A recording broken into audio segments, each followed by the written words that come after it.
What if the night sky was not silent, but filled with voices?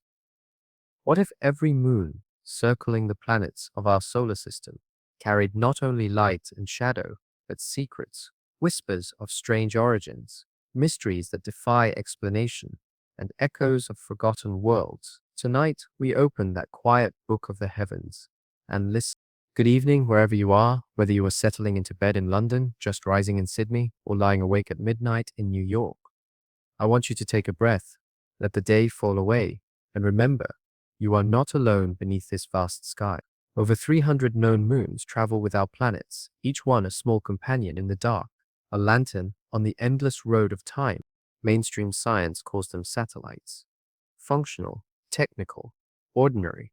Yet moons are anything but ordinary. They are keepers of tides and tempests, sculptors of planetary histories, archives of collisions, and sometimes they seem like failed planets themselves. They orbit in odd tilts, spin backward, carry oceans beneath ice, or glow with volcanic fire. Some look like shattered relics, others wear strange masks of color, half bright, half dark, as if concealing two faces. What if moons are more than we imagine? What if, instead of being silent rocks adrift in gravity's pull, they are records of how worlds are born, how they perish, and what survives in the shadows of giants? They may even be the most revealing storytellers in the solar system. Planets dominate the spotlight, yet it is their moons that often hold the strangest tales. So tonight, I invite you to travel with me, calmly, gently, through 42 of the strangest moons in our solar system. Each one a question mark against certainty. Each one a reminder that even in our celestial backyard, mystery still reigns. And if you find yourself drawn into these stories, carried by the rhythm of cosmic wonder, I invite you to join this journey more often. Subscribe if you wish, or simply return the next time you cannot sleep, and let the cosmos speak to you again. Now, let the curtain rise on our first companion. We begin not far away, but close, right here with the moon you know best, the ancient guardian of our tides, our myths and our dreams. The moon of Earth, our oldest neighbor, awaits. What if the moon was not born in silence, but in fire? What if its very first breath was forged in the aftermath of a cosmic collision, one so violent that it nearly erased the Earth before we ever had a chance to exist? The most accepted theory, the one you will find in textbooks, is called the Theia impact hypothesis. Long ago, more than 4 billion years in the past, Earth was still young, a molten sphere swirling with oceans of magma and storms of fire. Into this chaos came Theia, a Mars-sized planetesimal traveling through the inner solar system. The collision was unthinkably immense, releasing more energy than any eruption or explosion our minds can fathom. Theia shattered upon impact, and a portion of Earth itself was torn apart, flung outward into space. From that wreckage, slowly, painfully, the moon was born. This version of the story gives the moon a kind of kinship with us. It is not a stranger circling our planet, but our sibling, forged of the same rock and iron, bound forever by shared origins. The fingerprints of that cataclysm are still seen today in the isotopes of lunar samples, Earth and moon bearing nearly identical chemical signatures, proof of their common ancestry. Yet even here, in what feels like certainty, questions rise like smoke. If the moon came from Earth's body, why is it missing so much iron? Why is its core so small compared to ours? Some scientists suggest that the moon may have formed not in one singular cataclysm, but through a series of smaller impacts, a dance of collisions, where fragments gathered, fell, and reformed until a single companion emerged. Others propose an even stranger picture. What if Theia did not vanish entirely, but merged into Earth, leaving the moon as the ghost of a world that once was? Speculative thinkers wander further still. They ask, what if the moon was not born here at all? Some theories whisper of the moon as a captured body, drawn in from elsewhere in the solar system. If so, why does it mirror Earth's composition so closely? Could it be that our moon was engineered to appear familiar, its chemistry arranged as camouflage? These are the seeds of what later became myths of the moon as an artifact, deliberately placed, deliberately designed. Mainstream science dismisses such ideas, but imagination lingers on the possibility. Perhaps the greater truth lies not in one neat answer, but in the recognition that the moon's birth is still a mystery in motion. Each new mission, each new measurement shifts the details of the story. We know the moon emerged from violence, but we do not yet know the full shape of that violence, nor the story it meant to tell. And so the moon was born not in calm creation, but in fire and ruin. It rose from the ashes of worlds colliding, a glowing survivor of destruction. From its first moment, it was both a reminder of fragility and a promise of endurance. What if a single glance could tell you everything about a companion, yet you could never see their other side? That is the bond Earth shares with the moon. For billions of years, it has shown us only one face, its features etched into memory: the wide, pale seas, the scars of impacts, the familiar glow. The far side remains hidden from naked eyes, a reminder that even our closest neighbor keeps secrets. This is the result of tidal locking, a delicate cosmic grip between Earth and moon. Long ago, the moon spun freely, turning like any other world, but the pull of Earth's gravity slowed its spin until the rhythm matched its orbit. Now, for every journey it makes around Earth, it rotates exactly once. To us, it seems frozen, a companion that never turns away. The consequences ripple through every tide. Oceans swell and retreat under the moon's pull, sculpting coastlines, guiding the migrations of fish, and setting a clock by which countless generations live. Farmers sowed by lunar calendars, poets wrote of moonlit nights, and lovers timed their meetings to its glow. Even sleep itself has been shown to respond faintly to lunar phases, as if our bodies carry a memory of that ancient rhythm. Mainstream science tells us this is a natural outcome of gravity, predictable and precise, but speculation lingers. What if the moon had never locked? Imagine standing on Earth watching the moon roll in the sky, spinning to reveal craters and plains never fixed in place. Would our ancestors have woven different myths, painting gods that turned and shifted nightly? Would tides have followed another pattern, leaving Earth's coastlines and life's evolution entirely changed? The far side, when first revealed by spacecraft, looked nothing like the familiar face, heavier with craters, lacking the vast lunar seas. It was a different moon altogether. This divide raised questions. Why such asymmetry? Some suggest differences in crust thickness or ancient impacts. Others whisper more wildly, was the moon shaped deliberately to face Earth with its smoother side, concealing a rougher truth? In this quiet grip lies both comfort and mystery. The moon steadies Earth's tilt, stabilizing our climate and making life as we know it possible. Without it, Earth might wobble wildly, seasons collapsing into extremes. The moon, by holding us steady, may have made civilization itself possible.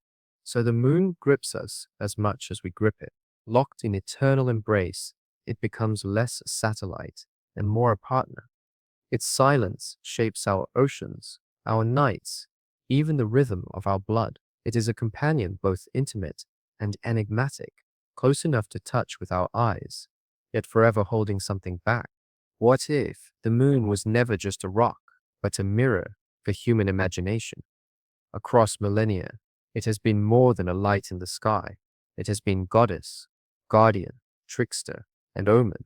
Ancient Egyptians saw it as the eye of Horus, healing and watchful. To the Greeks, it was Selene, drawn across the heavens in a silver chariot.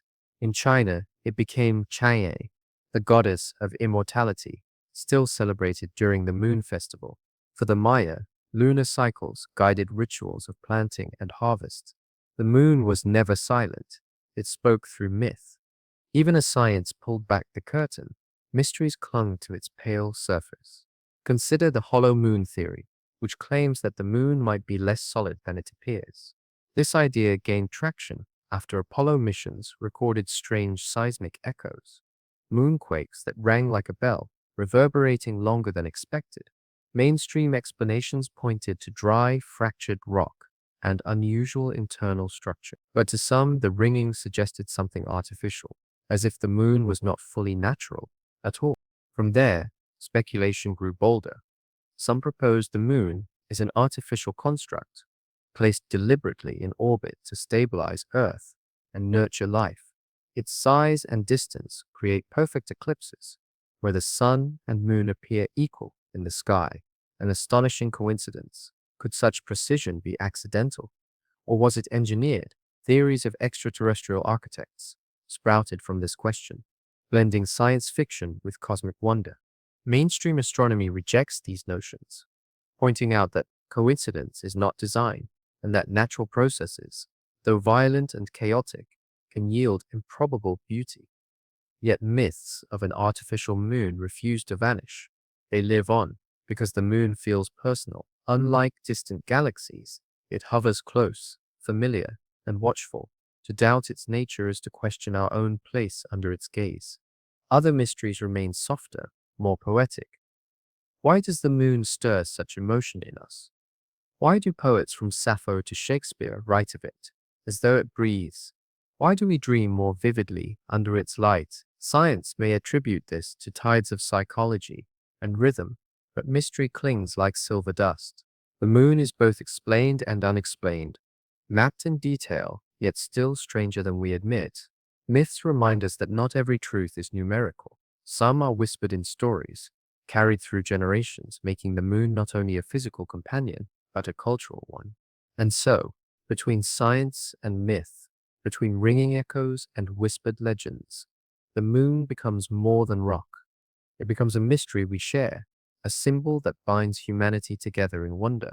What if the moon was not just above us, but within us, woven into the tides of our bodies, the pulse of our dreams, and the stories we tell?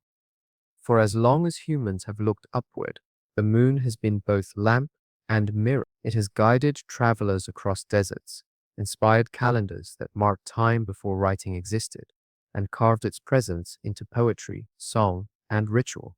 No other celestial body save the sun has been so constant in human memory. When artists paint longing, they paint the moon. When poets wrestle with distance or desire, they invoke its glow. Lovers still call it witness to their vows, as if its watchful gaze records the promises we make beneath it. Astronauts, those rare few who have walked upon its dust, describe the experience as transformative, a silence so complete that it changes how Earth itself is seen. From that perspective, the moon becomes both destination and reflection, a vantage point from which to understand ourselves. Science confirms that the moon shapes more than art.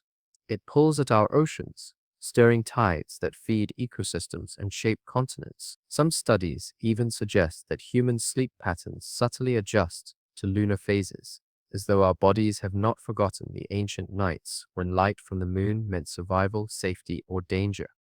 In this way, it continues to shape us, not metaphorically, but biologically.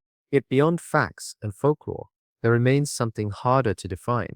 The moon feels personal. It feels as though it belongs to each of us individually, even while belonging to all. To stand beneath its light is to share an experience with every generation that has ever lived, every civilization that has ever risen and fallen. Its glow is democratic, touching kings and beggars alike, whispering the same reminder: you are part of something larger, something enduring. And so the moon is not only our companion in the sky, it is our companion within. It beats with our tides, shapes our stories, and gazes into our hearts. It is at once rock, myth, science, and muse. But the moon is only the beginning of our journey. Beyond Earth's horizon, strange companions circle other worlds. Some glow with fire, others hide oceans beneath ice, and some defy even the most basic rules of what a moon should be. As we leave the comfort of our familiar satellite, our next step takes us to Jupiter, where a tortured world of lava and sulfur waits. A moon unlike any other, a world that seems alive with fire. What if a moon was not cold and silent, but alive with fire? When Galileo first raised his telescope to Jupiter in 1610, he expected points of light, perhaps wandering stars. Instead, he saw four small bodies dancing around the giant planet. Among them was Io, the innermost of the Galilean moons. To Galileo, it was a revelation, evidence that not everything orbited Earth, but he could not have guessed that centuries later, Io would prove stranger than any dream of his time. For much of history, Io remained just a dot of light, known only by its motion. Even powerful telescopes revealed little more than a yellowish hue. It was not until the Voyager spacecraft arrived in 1979 that Io's true nature was unveiled. What the cameras revealed astonished the world. A surface unlike anything seen before. Swirls of orange, yellow, and red painted a landscape that looked less like rock and more like molten metal spilled across a canvas.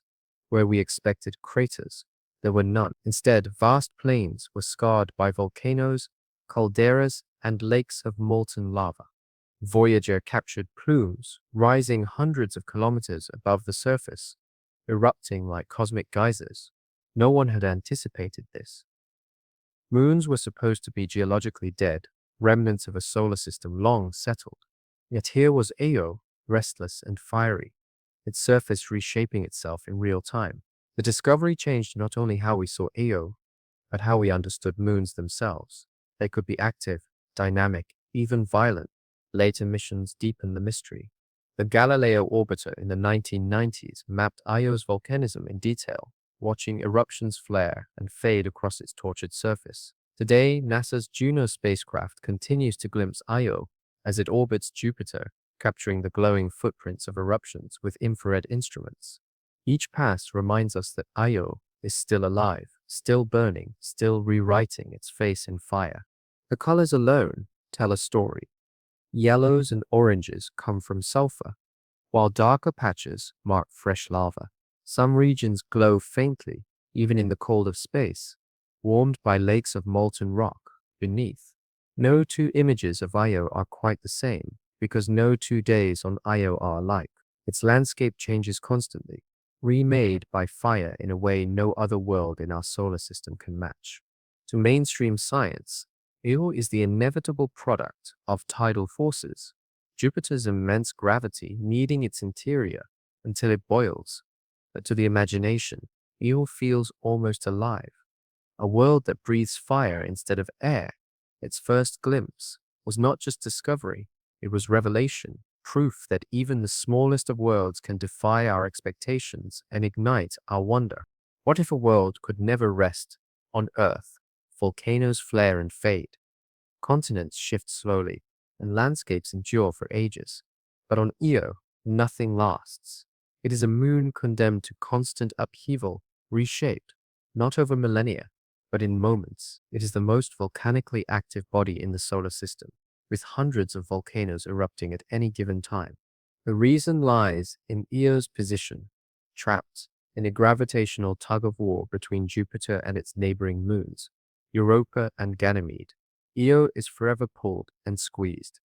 This process, called tidal heating, forces the moon's interior to flex like clay in a giant's hand. The friction generates heat, melting rock into magma that bursts through the surface in fountains of fire.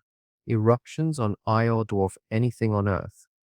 Plumes of sulfur and gas rise hundreds of kilometers high, sometimes so immense they can be seen from space. Entire regions glow in infrared, marking lakes of molten lava, vast enough to swallow cities whole. Mountains taller than Everest rise and collapse, born of tectonic stress and undone by the very volcanism that raised them. To look upon Io is to watch geology in fast forward. Mainstream science explains this as orbital mechanics, gravity's inevitable dance, and yet there is something uncanny in Io's fury. Unlike dead, cratered worlds, Io seems alive, its surface breathing, pulsing, changing, as though the moon itself were restless. What would it feel like to stand on such a world, where the ground beneath your feet shifts daily, where mountains crumble and lava rains from the sky? No human could survive there, yet the question lingers. Can a moon be considered alive, not in biology, but in motion? Speculation stretches further. Some wonder if Eo's activity could ever create niches of possibility, fleeting environments where chemistry dances with energy. Could strange reactions arise in the sulfurous haze? Brief but meaningful, not life as we know it, but sparks of something unique, extinguished as quickly as they appear. To us, Io is a spectacle, a moon that erupts endlessly, a celestial display of power. But for Jupiter, Io is more than decoration. Its volcanism feeds plasma into the giant planet's magnetic field, creating auroras, currents, and radiation belts. Io is not separate from its master. It is part of a larger system, one moon feeding the storm of a world so large it defies comprehension. And so, Io endures, never quiet, never still, a world in eternal eruption, its face rewritten by fire every moment. It is a reminder that the cosmos is not fixed or frozen, but alive with forces that never sleep.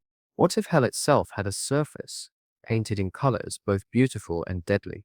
Ichu is often described that way, a moon cloaked not in comforting blues or grays, but in sulfur yellows, molten reds, and ashen blacks. Its face looks less like stone and more like a chemical painting, a canvas splashed with elements boiled out of its tortured crust. Io's surface is dominated by sulfur and sulfur dioxide. These substances stain its plains in vivid hues, from deep orange to pale green. Vast fields of frozen sulfur stretch across its land, while lakes of molten lava glow beneath thin crusts. When volcanoes erupt, fountains of molten sulfur and silicate rock burst upward, freezing mid-flight into showers of colored frost that fall back like alien snow. Seen from space, Io looks alive with impossible pigments, its chemistry written across its skin in strokes of fire. Its thin atmosphere, if it can be called that, is toxic and fragile, made mostly of sulfur dioxide gas that constantly freezes onto the ground at night and sublimates back into vapor when sunlight returns. No human could ever breathe here, no bird could fly through its poisoned air. Yet this fragile veil interacts with Jupiter's magnetosphere, creating streams of charged particles that scream across space. In this way, Io bleeds energy into its parent planet, its chemistry shaping not just its own surface, but the very environment of Jupiter's storms. Mainstream science explains Io as a product of geology pushed to extremes, a sulfur-rich crust churned by tidal heating. But speculation asks a different question. What happens when chemistry is given such raw power? On Earth, life began in places where energy met water and minerals, in vents, in tidal pools, in volcanic springs. On Io, energy exists in overwhelming abundance, though water is absent. Could exotic reactions occur in its lava lakes or within its volcanic plumes? Not life as we know it, but transient sparks of complexity, molecules forming and dissolving in an endless chemical storm. Perhaps Io is less a cradle of life than a reminder of its fragility. Too much energy, too much fire, and the delicate balance shatters. Io shows us the edge of habitability, the place where chemistry becomes destructive instead of nurturing, and yet, in its violence, it also offers wonder. For where else in the solar system do we see colors so vivid, a world so alive with fire that it repaints itself daily? Io's chemistry is hellish, but it is also art, an alien palette shaped by forces beyond comprehension. To study it is to look upon a world that both destroys and creates, a place where elements are forever in motion, sculpting a moon that is never the same twice. What if a world's torment could be written into myth long before its true nature was known? Io, the moon, bears a name from ancient Greek legend, a priestess of Hera loved by Zeus, transformed into a cow to hide her from the goddess's wrath. Yet Hera's jealousy knew no bounds. She sent a gadfly to torment Io endlessly, driving her across the earth in pain and exile. The myth is one of relentless pursuit, of suffering that never ends. How fitting, then, that the moon named Io is itself a world of eternal torment, its surface cracked by fire, its body tortured by Jupiter's pull. When Voyager revealed Io's volcanic landscape, many noted the poetry of the name. Here was a moon that could never rest, trapped in a cycle of eruptions and collapse, forever reshaped by forces beyond its control, like the mythic Io. It is pursued without mercy by the giant planet's gravity, by the orbital resonances of its siblings, by an endless rhythm of destruction and renewal. To the human imagination, Io becomes more than geology. It becomes a symbol of cosmic suffering, a reminder that beauty and torment can exist side by side. Its surface glows with colors that dazzle, yet those colors come from sulfurous hellfire, from eruptions that would obliterate anything fragile or living. Io is both spectacle and warning, a world that shows us what happens when nature's power has no restraint. Speculative thought often lingers on symbolism. What does it mean that one of the most active, fiery worlds in the solar system is a moon, not a planet? Could moons, often thought of as secondary bodies, hold the most vital stories? Io suggests they can. Its myth, its fire, and its suffering make it as dramatic as any world we know. And yet, even in torment, Io gives. Its volcanic plumes feed Jupiter's auroras. Its plasma streams light up a giant's magnetosphere. It is as if Io's pain creates beauty, woven into Jupiter's storms. In this way, Io becomes not just a victim of gravity, but a contributor to cosmic art. From here, our journey moves outward. Beyond Io lies another moon, Europa, a world that could not be more different. Where Io burns, Europa freezes. Where Io erupts, Europa hides. Beneath its icy shell lies not fire, but water, a vast ocean sealed in silence. If Io is mythic torment, Europa is mythic possibility, a reminder that where there is water, there may also be life. What if one of the most promising places to find life in our solar system was not a planet, but a moon sealed in ice? From a distance, Europa glimmers like a jewel, a sphere of pale brightness circling Jupiter, its surface smooth and luminous compared to the cratered faces of other worlds. To the eye, it looks serene, almost pristine, as though untouched by time. Yet the closer we look, the more we see that Europa is anything but still. When Voyager 1 and 2 swept past in 1979, their cameras revealed a world unlike any ever seen. Europa was not scarred with countless craters like Callisto, nor painted in volcanic fire like Io.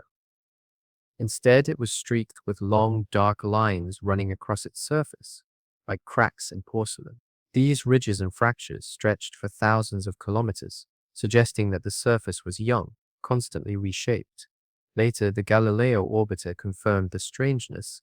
Europa's face is a puzzle of ice plates, jostling and shifting as if they were rafts floating on a hidden sea. Mainstream science tells us that Europa's surface is made almost entirely of frozen water, broken and rearranged by tides raised from beneath. The lack of craters means its skin is geologically active, erasing scars over time. To planetary scientists, this was the first sign of something profound. Beneath the ice, warmth and motion might exist. Speculative thinkers saw the same images and whispered other questions.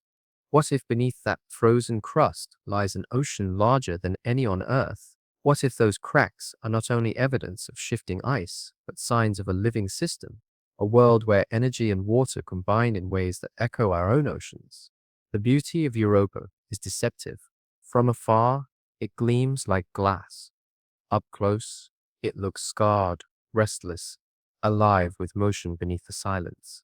Its fractures glow faintly in reflected sunlight, hinting at salts and minerals pushed upward from the hidden depths. Some images even suggest stains where material has welled up from below, as though the ocean is reaching out, leaving fingerprints on the ice. If Io is fire incarnate, Europa is the opposite. Water hidden beneath restraint, a quiet power waiting beneath the surface.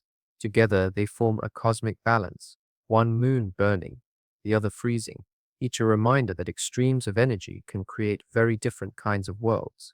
To gaze upon Europa is to see a promise. It invites us to wonder what lies beneath, to imagine vast oceans in eternal darkness, untouched by sunlight, yet alive with possibility. It looks like a frozen jewel, but within it may beat the heart of another world. What if beneath Europa's frozen shell lies an ocean so vast it dwarfs all the seas of Earth? For decades, scientists looked at the cracks across its surface and wondered if they hinted at something deeper. Then, clues began to accumulate, each one pointing toward water hidden below. The Galileo spacecraft, orbiting Jupiter in the 1990s, carried a magnetometer that detected faint signatures of a magnetic field around Europa. This was strange, too weak to be from the moon itself. Instead, it suggested that a salty, conductive layer lay beneath the ice, generating the signal as Jupiter's powerful magnetosphere swept past. The simplest explanation, a global ocean, liquid and deep, hiding under kilometers of ice. Surface features also reinforce the mystery. Dark streaks across Europa's plains seem to contain compounds consistent with salt, as though water from below had seeped up and frozen, leaving traces behind. Some regions even show chaos terrain, broken ice plates, jumbled together, frozen rafts drifting on a liquid sea. To geologists, it was as if Europa's crust had cracked open and refrozen, evidence of motion driven from below. More recently, the Hubble Space Telescope detected faint plumes of water vapor erupting into space near Europa's south pole. Though debated, these geysers, if confirmed, would be windows into the hidden ocean, offering glimpses of a world we cannot yet touch. Imagine it, jets of alien seawater spraying into space, carrying the chemistry of a hidden world into the void. Mainstream science sees Europa's ocean as the product of tidal heating, the same force that drives Eo's volcanism. Instead of fire, Europa's flexing generates warmth that melts ice into liquid water, locked between a frozen ceiling and a rocky seafloor. This ocean may be stable for billions of years, and where water and energy persist, the possibility of life follows. Speculation takes us further. What if this ocean glows with bioluminescence, vast schools of alien creatures pulsing light in endless night? What if towering hydrothermal vents line the seafloor, releasing warmth and minerals, supporting ecosystems as rich as those at Earth's deepest depths? Some dream even bigger. Entire civilizations hidden beneath the crust, intelligent beings who have never seen the stars, living in a world lit only by chemical fire. Whether barren or alive, Europa's ocean remains one of the most tantalizing mysteries in the solar system. Twice the volume of all Earth's oceans combined, it is a reminder that water is not rare, but abundant, and where water exists, questions multiply. Europa does not shout like Io, nor does it reveal itself easily. Its ocean is silent, sealed beneath ice, a secret world waiting in the dark. To imagine it is to stand at the edge of wonder, knowing that just beyond our reach, a hidden sea may hold stories stranger than any we have told. What if, even now, entire ecosystems thrived in silence, hidden just a few kilometers below Europa's frozen skin? Scientists approach the question cautiously. No probe has yet pierced the ice. No camera has glimpsed the ocean directly, and yet every line of evidence, salt traces, the magnetic signatures, the possible geysers, whispers of a world that could nurture life. On Earth, life has proven remarkably resilient. We find it in boiling hot springs, clinging to rocks in deserts, even at the bottom of the sea where sunlight never reaches. Around hydrothermal vents, bacteria and strange creatures flourish, fed not by sunlight but by chemical reactions. If Earth's darkness can support abundance, why not Europa's? Its seafloor, warmed by tidal heating, could host vents releasing heat and minerals. In such places, microbes could emerge, evolving into ecosystems as rich as those beneath our own oceans. Mainstream voices remind us that this is speculation. We have no proof, only models and hints. The ocean could just as easily be sterile, a saltwater abyss devoid of even a single cell. But even caution cannot erase the lure. Europa is too tempting, too perfect a laboratory of possibility. Speculative thought leaps where evidence cannot yet go. Imagine creatures adapted to a world without sky, bioluminescent beings drifting through darkness, their bodies shimmering with pulses of light. Picture translucent predators hunting silently, or colonies of organisms clustered around vents, building coral-like structures from alien minerals. Some even dream of civilizations, intelligent aquatic beings who have never known the stars, their entire existence bound to the sea beneath ice.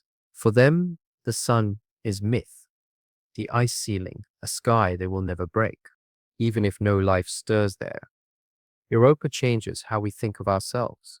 It reminds us that Earth may not be unique, that oceans could be the most common cradles in the cosmos. To imagine Europa's sea is to ask, are we alone, or are we simply unaware of neighbors who live in silence? The whispers of life are not proof. They are possibilities, like shadows cast on a frozen wall. Yet in those whispers lies a question humanity cannot ignore. If life can bloom in eternal night, sealed away from starlight, then perhaps the universe is far more alive than we ever dared to dream. What if the greatest story of life in our solar system waits not on a distant exoplanet, but right here, sealed beneath a crust of ice? Europa's surface looks quiet, but that quiet is deceptive. Beneath it may lie an ocean older than humanity itself, deep and patient, waiting for us to listen. For now, the silence remains unbroken. No probe has drilled through the ice. No submarine has drifted into its depths. We circle and watch from afar, tracing cracks and plumes. But the ocean itself is still a dream. The wonder lies in that distance, in knowing something extraordinary may exist just out of reach. The future holds promise. NASA's Europa Clipper, launching soon, will make dozens of close flybys, scanning the moon with radar, spectrometers, and cameras. It will look for signs of water plumes, probe the thickness of the ice, and map potential landing sites. The European Space Agency's JUICE mission will also pass Europa, its instruments tuned to sniff out the chemistry of the hidden sea. These missions may not answer every question, but they will narrow the mystery, offering the first true glimpse of what waits below. And yet, speculation goes further than instruments. We wonder not only if Europa's ocean holds microbes, but if it could hold marvels, ecosystems glowing in eternal night, entire webs of life evolved in isolation. What if beneath Europa's ice, there are beings who have never known the stars, who live in silence, their world complete and self-contained? The thought is haunting, not because it is impossible, but because it feels almost inevitable. Europa teaches us humility. We think of Earth as the cradle of oceans, yet here is a moon with perhaps twice our water, kept warm by the invisible tug of Jupiter. It suggests that oceans are not rare miracles, but common outcomes, waiting wherever ice and gravity conspire. And if oceans are common, then life may be common too. For the insomniac listener, the dreamer lying awake, Europa is a lullaby of possibilities. Its silence invites wonder. Its hidden ocean invites hope. It reminds us that not all mysteries must be solved immediately, that sometimes it is enough simply to know they exist. From Europa's frozen calm, our journey now turns outward again. Next, we meet Ganymede, the giant of moons, larger than Mercury, carrying not just water and ice but a magnetic field all its own. If Europa whispers possibility, Ganymede thunders with presence. What if a moon was so vast it could be mistaken for a planet? That is Ganymede, largest of all moons. A world so immense that it surpasses Mercury in size, at 5,268 kilometers across. It is a giant in its own right, orbiting Jupiter with a quiet authority. If it circled the Sun instead of Jupiter, no one would hesitate to call it a planet. Yet by circumstance of orbit, it remains a moon proof that names do not always match the magnitude of reality.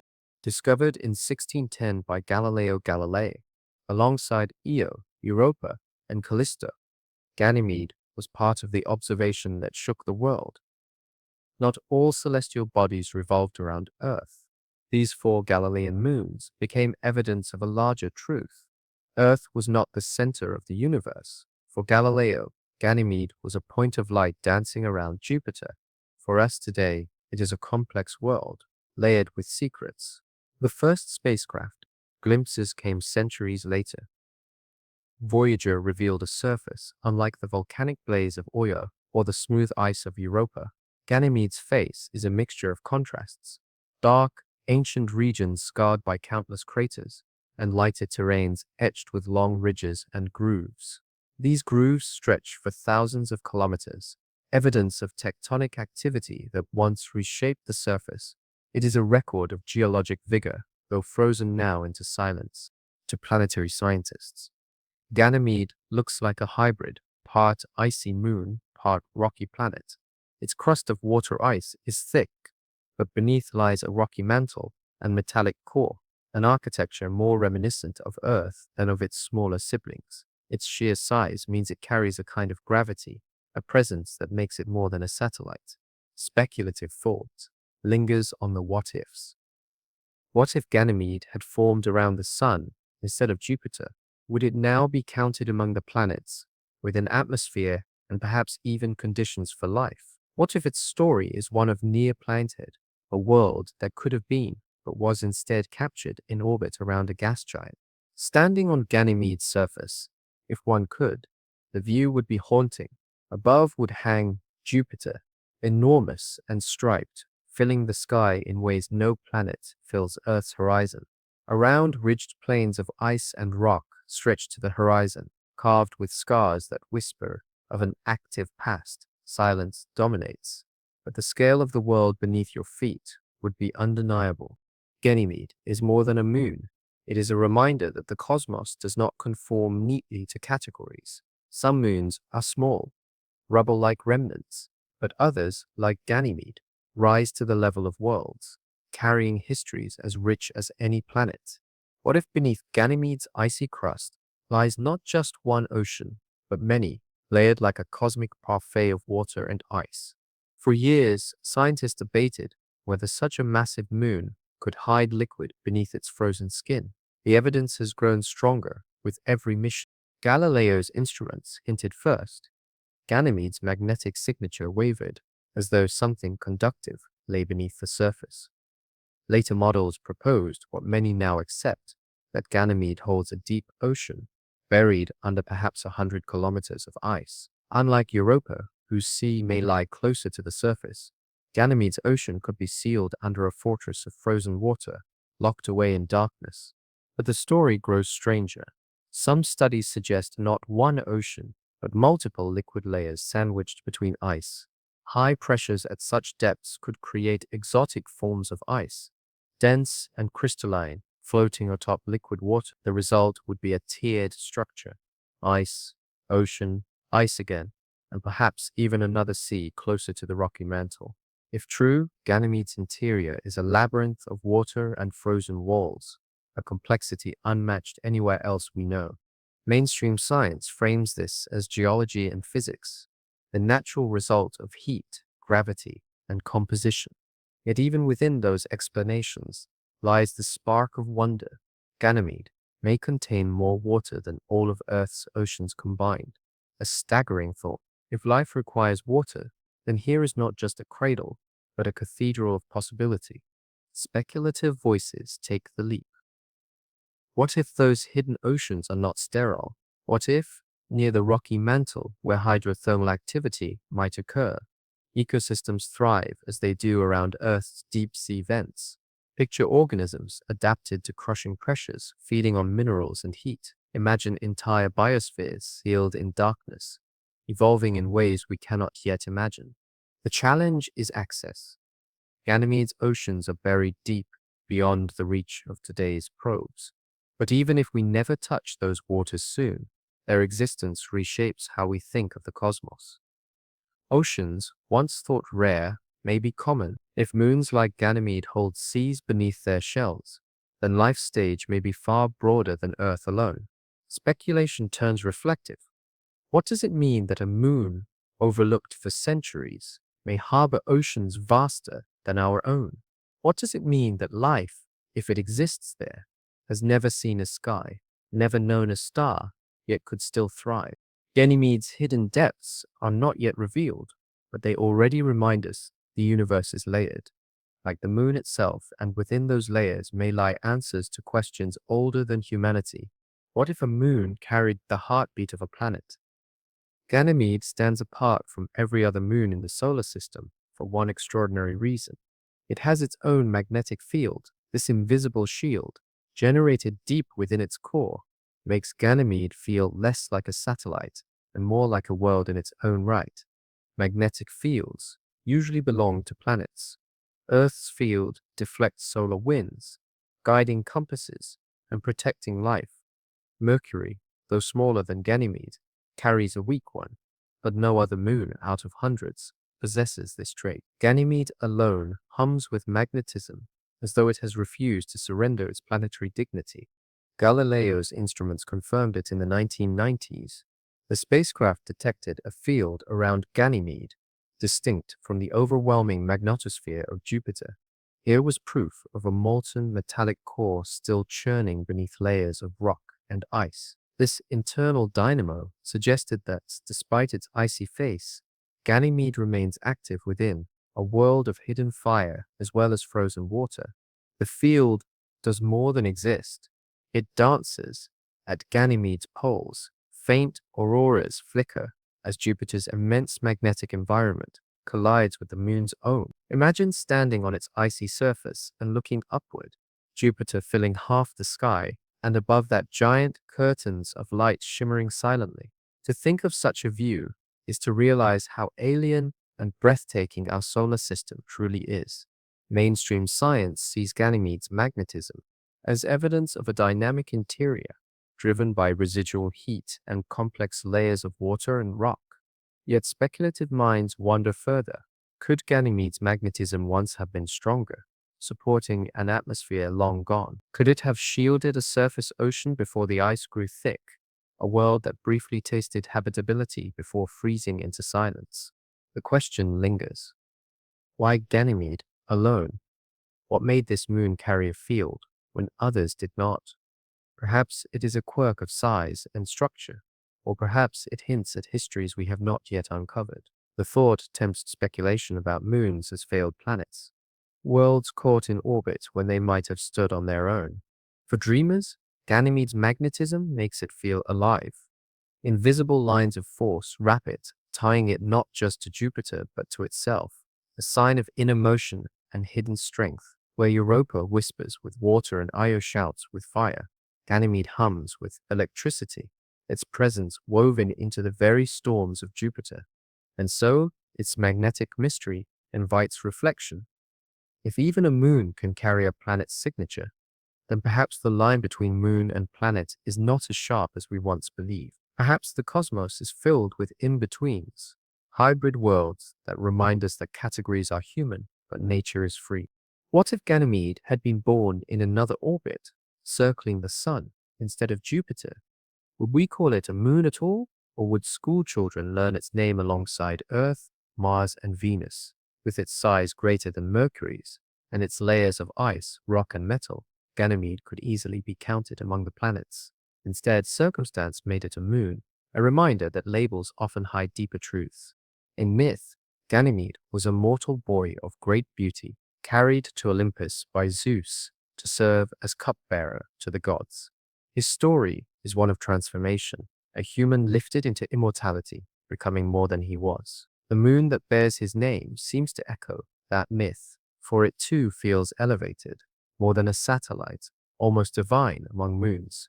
It stands as a bridge between categories, a reminder that nature's wonders rarely fit neatly into human definition. Scientists see in Ganymede a world that could reshape our search for life. If oceans exist beneath its crust, if magnetism endures in its heart, then habitability is not confined to planets. Moons, often overlooked, may be the true treasure troves of possibility. The lesson of Ganymede is that planet and moon are words, not destinies. Worlds can surprise us, outgrowing the boxes we place them in. Speculative voices go further. What if moons like Ganymede are common across the galaxy? Giants circling gas planets in countless systems, each with oceans, magnetism, and potential for life. If so, then perhaps the story of life is not centered on Earth-like planets, but scattered across moon worlds orbiting giants, their skies filled not with suns alone, but with the looming presence of gas titans. Standing on Ganymede, one would see Jupiter dominating the sky, its storms swirling larger than Earth itself. To imagine life here is to imagine beings who grow beneath that endless presence, whose myths and stories would be shaped by a planet filling the heavens. Just as our ancestors shaped legends beneath the moon, so might others beneath Jupiter's light. But Ganymede is more than ice and rock. It is a symbol, a reminder that the cosmos holds worlds as complex as any planet hidden in plain sight. It blurs the line between categories, asking us to think less about names and more about possibilities. And as we leave Ganymede behind, our path takes us further outward to another of Jupiter's great companions. If Ganymede is youth and vitality, Callisto is age and memory, an ancient moon scarred by 4 billion years of impacts, a world that keeps the solar system's earliest history written across its face. What if a world could serve as a mirror of eternity, holding every wound it had ever received? That is Callisto, a moon whose surface is so scarred with craters that it appears almost unchanged since the birth of the solar system. Where other moons show youth, activity, or renewal, Callisto shows age. It is not a moon of fire or ocean, but a moon of memory, a frozen witness to 4 billion years of impacts. Discovered in 1610 by Galileo, Callisto was one of the 4 bright points of light that redefined humanity's view of the cosmos. To Galileo, it was proof that not everything revolved around Earth, but to us today, it is more, a vast and ancient archive of cosmic violence. At 4,821 kilometers in diameter, it is nearly as large as Mercury, but unlike its siblings Io, Europa, and Ganymede, it seems frozen in time. The first close-up images, returned by Voyager in 1979, revealed a haunting face. Craters overlapped upon craters, leaving almost no untouched ground. The entire surface looked battered, as though Callisto had been the punching bag of the solar system. Later, the Galileo spacecraft offered higher resolution views. Its pictures confirmed the impression: Callisto is the most heavily cratered object we know, a record of billions of years preserved in ice and rock. Why does Callisto hold its scars when others do not? Euro's surface is wiped clean by volcanism. Europa's ice shifts and cracks, erasing craters. Ganymede shows evidence of tectonic renewal, but Callisto is quiet. Its interior is cold and still, lacking the tidal heating that stirs its siblings. With no geology to resurface the land, every impact remains, preserved like fossils in stone. The result is a face of endless scars, a tapestry of history that stretches back almost to the dawn of the solar system. Speculative voices call it a cosmic time capsule. What secrets might be hidden within those craters? Could ancient impacts have delivered organics frozen into the soil for eons? Could Callisto's untouched surface be a library of chemistry, preserving records of early solar system materials now erased elsewhere? Mainstream science offers simpler answers. It is geologically dead, a frozen rock that never stirred to life. But even in that stillness, Callisto speaks volumes. To look upon it is to see age itself, written not in years, but in scars. Where Ganymede embodies vitality and youth, Callisto embodies endurance. It is a reminder that not all worlds change. Some remain as they were, carrying memory across the ages. What if a world could serve as the archive of the solar system's violence? Callisto is just that, a silent record of every strike it has endured, each crater, a page in its ancient book. Unlike planets with winds, volcanism, or tectonics to erase their scars, Callisto preserves them all. To study it is to read the history of collisions that shaped not just this moon, but the early solar system itself. One of Callisto's most remarkable features is Valhalla, the largest multi-ring impact structure in the solar system. Spanning nearly 4,000 kilometers, it covers much of the moon's hemisphere. At its center lies a core of heavily fractured terrain, surrounded by concentric rings rippling outward like the echo of a cosmic stone cast into ice. To imagine the impact that created Valhalla is to imagine a cataclysm beyond comprehension. an event that shook the moon's very soul and left scars that will last until the end of time. Other regions bear similar marks. Asgard, another enormous ringed basin, sprawls across Callisto's surface. Countless smaller craters overlap and crowd together, so dense that some scientists say Callisto's face has reached saturation. Where new impacts erase old ones not by healing, but by piling scars upon scars. It is less a surface and more a palimpsest, written over endlessly by the handwriting of asteroids and comets. Mainstream science explains this preservation simply. Callisto's geology is still, with little internal activity, no volcanism, and no tectonic stirring. The surface remains static. Each impact freezes in place, undisturbed for billions of years. It is a moon without renewal, a canvas that never changes. But that very stillness is what makes it valuable. While Io's eruptions erase history and Europa's shifting ice rewrites the past, Callisto remembers. It holds a record of what the early solar system was like, a record erased everywhere else. Speculative minds see in this archive a deeper symbolism. Callisto becomes the librarian of the outer solar system, storing impacts like books in a vault. Perhaps within those craters lie chemical traces of ancient comets, organics delivered in ages past. Perhaps frozen in its soil are the raw ingredients of life, preserved like fossils waiting to be uncovered. Some imagine that Callisto is less a barren world than a reliquary, keeping safe what other worlds have long forgotten. When we look at Callisto, we see not just scars, but stories. Each crater whispers of an object that once wandered through the solar system's chaos, meeting its end in a flash of fire against ice. Each ringed basin is a monument to violence, yet also to endurance. Callisto does not forget. It holds memory in stone and shadow, reminding us that even silence can speak volumes. What if beneath Callisto's scarred and ancient surface there was still movement, an ocean hidden in the dark? At first glance, Callisto seems geologically dead. Its surface is motionless, a frozen relic of the early solar system. Yet the Galileo spacecraft orbiting Jupiter in the 1990s found hints that this quiet moon may not be entirely still. Galileo carried a magnetometer designed to measure magnetic fields. When it passed by Callisto, a reading showed fluctuations that did not align with expectation. The simplest explanation was startling. Beneath Callisto's icy crust might lie a layer of salty liquid water capable of conducting electricity and distorting Jupiter's magnetic influence. If true, then even this ancient world of scars holds an ocean within. Unlike Europa, where the ocean may be close to the surface, Callisto's sea could be buried tens or even hundreds of kilometers below. It might be locked between thick shells of ice, a dark abyss insulated from the cold of space. Without tidal heating as strong as Europa's, scientists suspect radioactive decay and residual heat may keep it from freezing entirely. Though speculative, this model suggests Callisto could host a stable, briny ocean beneath its frozen scars. Mainstream science is cautious.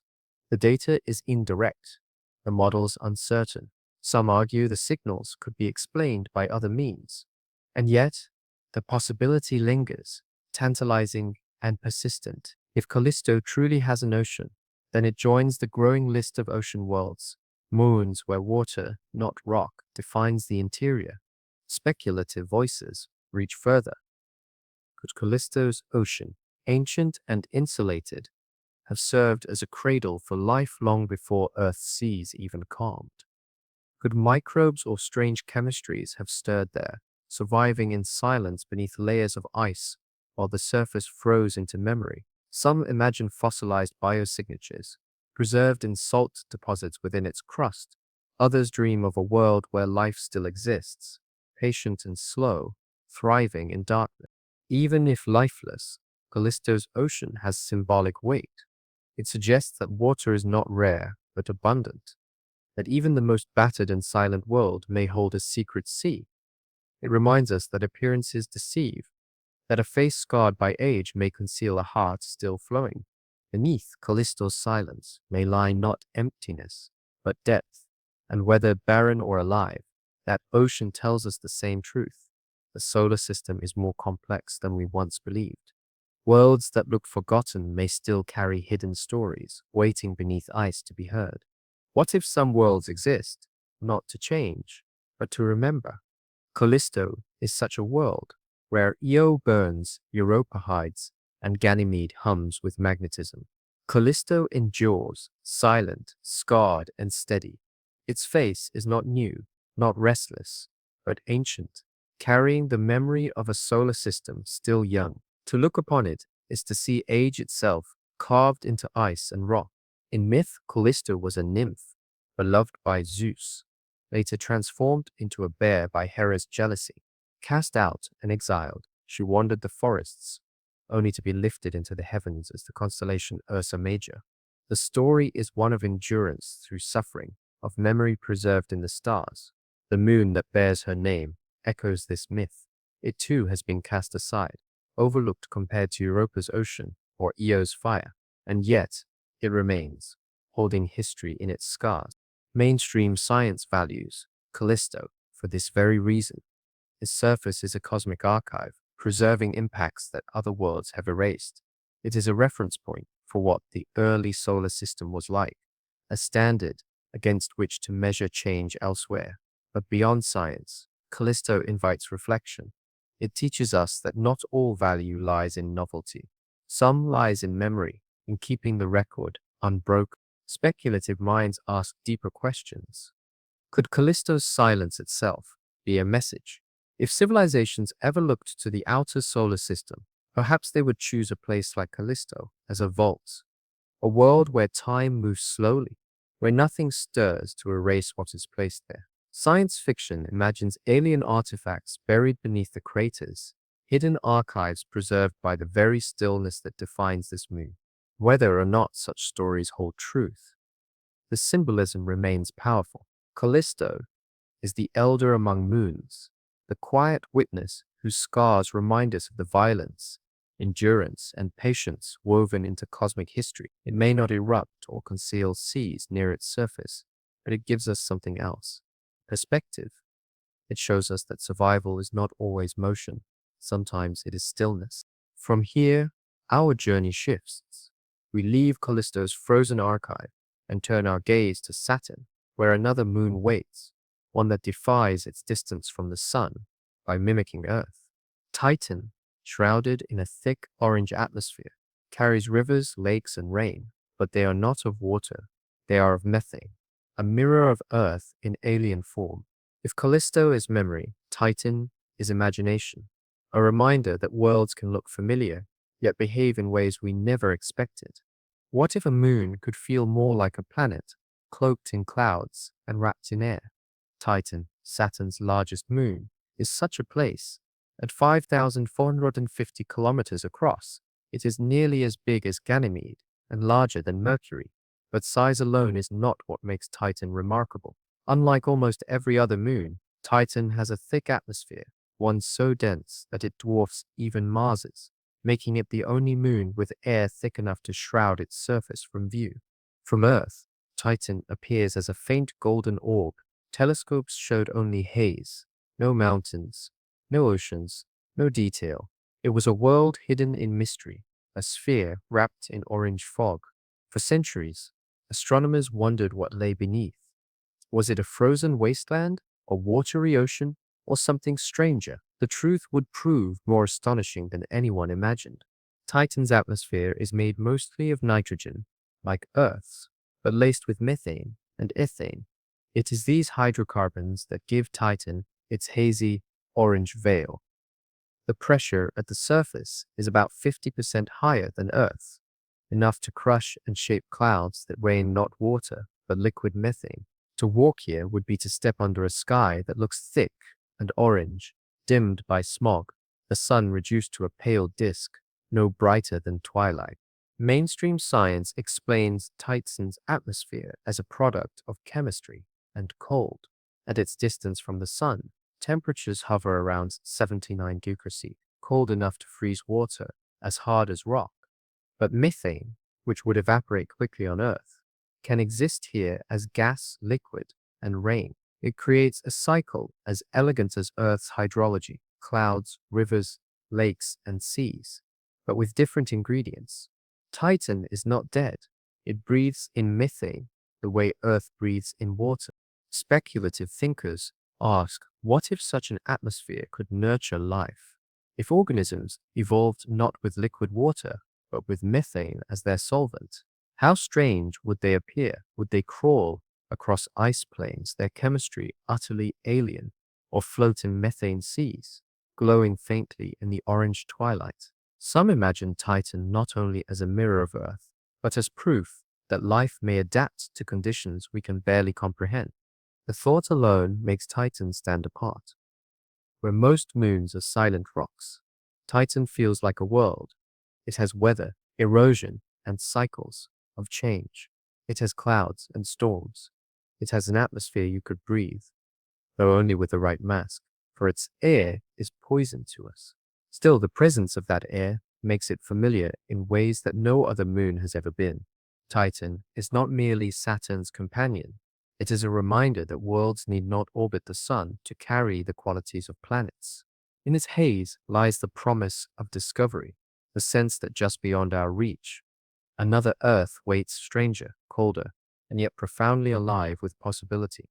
What if rivers carved valleys on a distant moon, but instead of water, they carried liquid methane beneath an orange sky?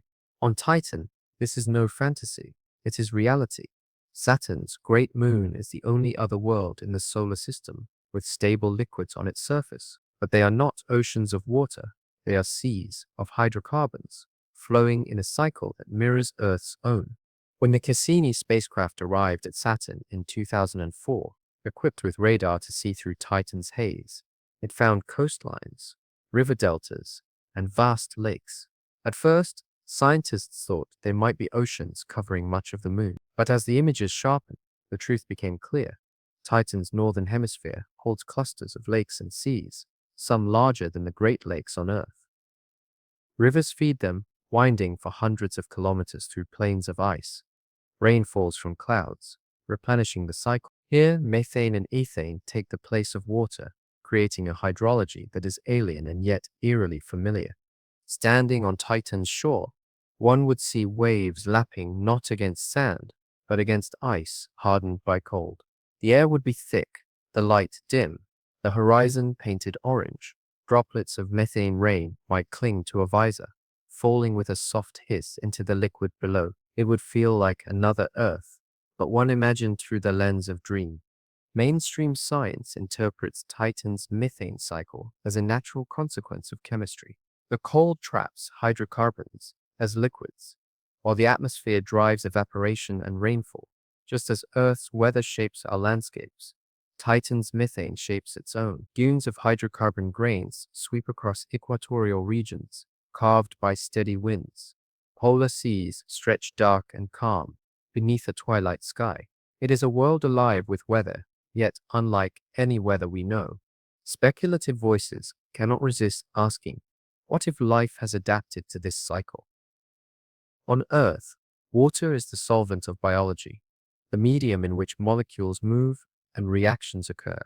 But if Titan replaces water with methane, could its chemistry birth something new? Some dream of cells with membranes built not from lipids, but from hydrocarbons, drifting in seas of liquid methane.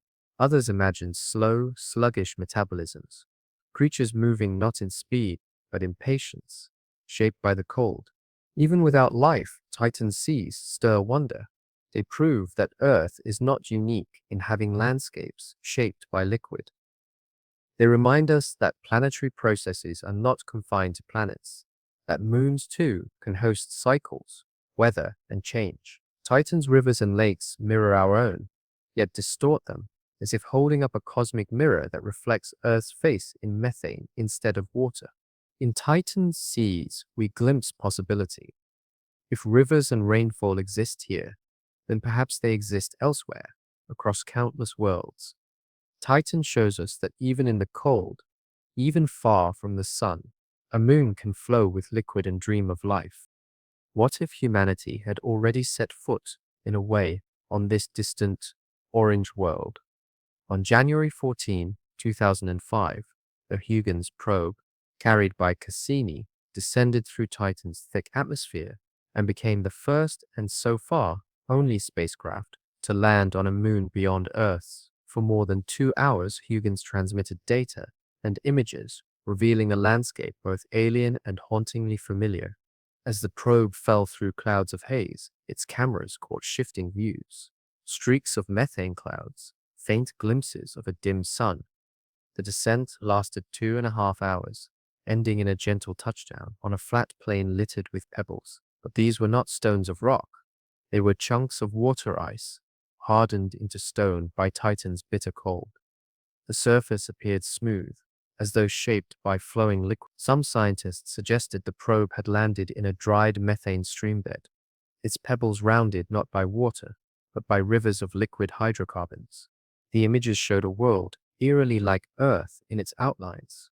Channels carved the surface, resembling river valleys. Dark patches suggested floodplains, while brighter ridges hinted at higher ground. Yet everything was inverted. Ice served as rock, methane as water, cold as the constant sculpture. In those moments, Titan ceased to be a mystery hidden by haze. It became a landscape we could imagine walking across, breathing its thick air with the help of technology, seeing its orange horizon with our own eyes. Beyond, rivers and plains. Cassini's radar later revealed vast dune fields stretching across Titan's equator. These dunes, composed of tiny grains of solid hydrocarbons, roll across the surface like the deserts of Earth. Winds shape them into long, parallel lines, testaments to a climate that, though alien, follows patterns we recognize. To stand in Titan's dunes would be to see echoes of Earth's Sahara, only colder, darker, and stranger. Mainstream science views these features as natural consequences of Titan's environment. Rainfall sculpts valleys, winds build dunes, liquids pool in basins. Yet the effect is uncanny. A moon that looks so much like Earth, yet behaves on principles utterly unlike our own. Speculative thought goes further. If Titan resembles Earth so closely in its shapes and cycles, could it serve as a model for how life might arise elsewhere? Could the chemistry of its soil, rich in organic molecules, one day evolve into something living, even if it has not yet done so? Some imagine Titan as a world caught in prelude, frozen in a stage that Earth passed billions of years ago. To gaze upon Titan's surface is to glimpse the familiar in disguise. Its rivers, dunes, and plains mirror our own, yet its sky glows orange. Its seas shimmer with methane, and its air is poison. It is a reminder that the universe often repeats its patterns, but never in exactly the same way. What if Titan is not only a moon, but a mirror showing us a version of Earth, both familiar and strange? Its thick air, its rivers and seas, its storms and dunes, all remind us of home. Yet its chemistry, its cold, and its orange haze make it utterly alien. Titan is a paradox, a world that feels like Earth in form, but not in substance. For scientists, Titan is a laboratory of comparison. It proves that the processes we call planetary weather, erosion, hydrology, are not unique to Earth. They can occur wherever conditions allow, even in methane instead of water. This reshapes our thinking. If Titan can mimic Earth in cold shadow, then how many other worlds might echo our own across the galaxy? Speculative voices see something deeper. They wonder if Titan is a foreshadowing, a glimpse of Earth's distant future. In billions of years, when the sun swells into a red giant, Earth may be scorched, but Titan, farther from the sun, may warm. Its frozen seas could melt into oceans. Its chemistry could spark into biology. Could Titan be waiting, dormant now, but destined to awaken when the time is right? Others see it as a relic of the past, a world resembling what Earth might have been before life took hold. Its atmosphere is rich in organic compounds, molecules that on Earth were precursors to biology. Perhaps Titan is a snapshot of conditions before the spark of life, a natural experiment frozen in amber. To study it is to look backward as much as forward, a window into both origins and destiny. The symbolism is rich. In mythology, the Titans were the elder gods, powerful beings who came before the Olympians. Titan, the moon, lives up to its name. It feels ancient, primeval, yet enduring. It carries lessons not just in science, but in meaning, that other worlds can mirror our own, that the universe repeats its patterns, that familiarity can emerge even in the most alien of places. To dream of Titan is to imagine walking along its methane shores, watching Saturn rise in the orange sky. It is to feel the echo of Earth in every dune, every cloud, every drop of rain, and it is to realize that moons can be more Earth-like than planets, that the search for life and meaning may not end with Earth-like twins around distant stars, but with strange reflections closer to home. From Titan's mirror, we turn to another of Saturn's children, smaller but no less astonishing. Enceladus, a moon of ice and secrets, sprays its ocean into space through geysers at its pole. Where Titan shows us Earth in disguise, Enceladus shows us an ocean revealed, a hidden sea made visible in plumes of mist.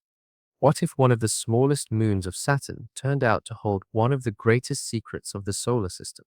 Enceladus, only about 500 kilometers across, could easily fit within the state of Arizona.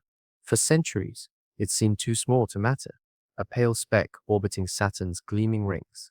Yet beneath its frozen shell, this modest moon would reveal an ocean, and with it one of the most tantalizing places to search for life beyond Earth. Enceladus was first spotted in 1789 by astronomer William Herschel, who also discovered Uranus. Through the telescopes of his day, it was nothing more than a faint dot. Difficult to study for generations, Enceladus remained obscure, overshadowed by Titan's haze and by Saturn's dramatic rings. Few suspected that it carried mysteries hidden in its ice. The Voyager spacecraft changed the story. In the early 1980s, as they swept through the Saturn system, they captured images of Enceladus that showed something unexpected. Its surface was not as battered with craters as Callisto or Mimas. Instead, it displayed smooth plains, fractured terrains, and bright, icy regions. For such a small world, this was odd. Without internal activity, small moons should be geologically dead. And yet Enceladus looked curiously fresh, as if something was still reshaping its face. For years, these hints lingered without answers. Then, in 2005, the Cassini spacecraft delivered the revelation. As it flew past Enceladus, its instruments detected plumes of water vapor jetting into space from the South Pole. Against all expectations, this tiny world was active, spraying its secrets into Saturn's orbit like a fountain. Images showed long, dark fissures across the pole, later named tiger stripes, from which geysers erupted in steady bursts. The discovery astonished scientists. Enceladus was supposed to be too small, too cold, too insignificant to hold anything more than frozen silence. Instead, it was alive with activity. Its geysers not only reached into space, they fed material directly into Saturn's E-ring, creating one of the most striking features of the planet's system. Here was proof that even the smallest worlds could defy assumptions, rewriting our understanding of where oceans, energy, and habitability might exist. Mainstream explanations pointed to tidal heating. Jupiter squeezes Io, and Saturn squeezes Enceladus. Caught in a gravitational tug-of-war with Saturn and neighboring moons, Enceladus flexes as it orbits, generating enough heat to keep water liquid beneath the ice. But speculative thinkers saw more. The plumes as gifts, natural invitations to taste another ocean without drilling, to sample an alien sea from space itself. Enceladus had gone from obscurity to center stage. No longer a forgotten moon, it became a beacon, an icy body that seemed to whisper, "Look closer, something is here." What if a moon could spray its secrets into space, offering us a taste of its hidden ocean without ever breaking its shell?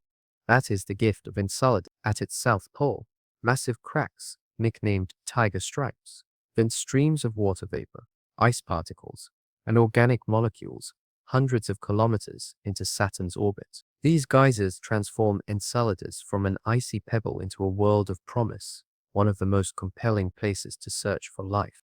When Cassini first flew past the plumes in 2005, the instruments lit up with surprises. The gases were not only water, they contained salts, carbon dioxide, methane, and traces of complex organic compounds. Tiny ice grains, laced with minerals, streamed outward fast enough to escape the moon entirely. Some of this material fell back like snow, frosting the surface around the fissures, but much of it drifted outward, feeding Saturn's E-ring, a shimmering band of ice that circles the planet, sourced entirely from Enceladus's hidden ocean. Mainstream science saw a rare opportunity. Usually, to study an ocean beneath ice, we would need to drill kilometers into the crust. But Enceladus does the work for us. Its geysers are natural pipelines, ejecting samples of its subsurface directly into space. Cassini was able to fly through the plumes, tasting the chemistry of a hidden ocean without ever landing. This made Enceladus unique, a moon that shares its secrets freely. The science is extraordinary, but the imagery is poetic. Imagine standing on the South Pole, watching jets of mist erupt into the starry dark, catching sunlight and scattering it into glimmers. Each plume arcs high, as though the moon is exhaling. Against the backdrop of Saturn's rings, it becomes a vision of grace, fountains of ice glowing in space. Speculative voices imagine further. If organic molecules are present, could microbes drift upward in those sprays, carried from vents at the ocean floor to the vacuum of space? Could Cassini's instruments have brushed past alien life without realizing it? Some dream of future missions that might collect plume particles, analyze them on board, and finally answer the question, does life stir beneath Enceladus's crust? Others reflect on symbolism.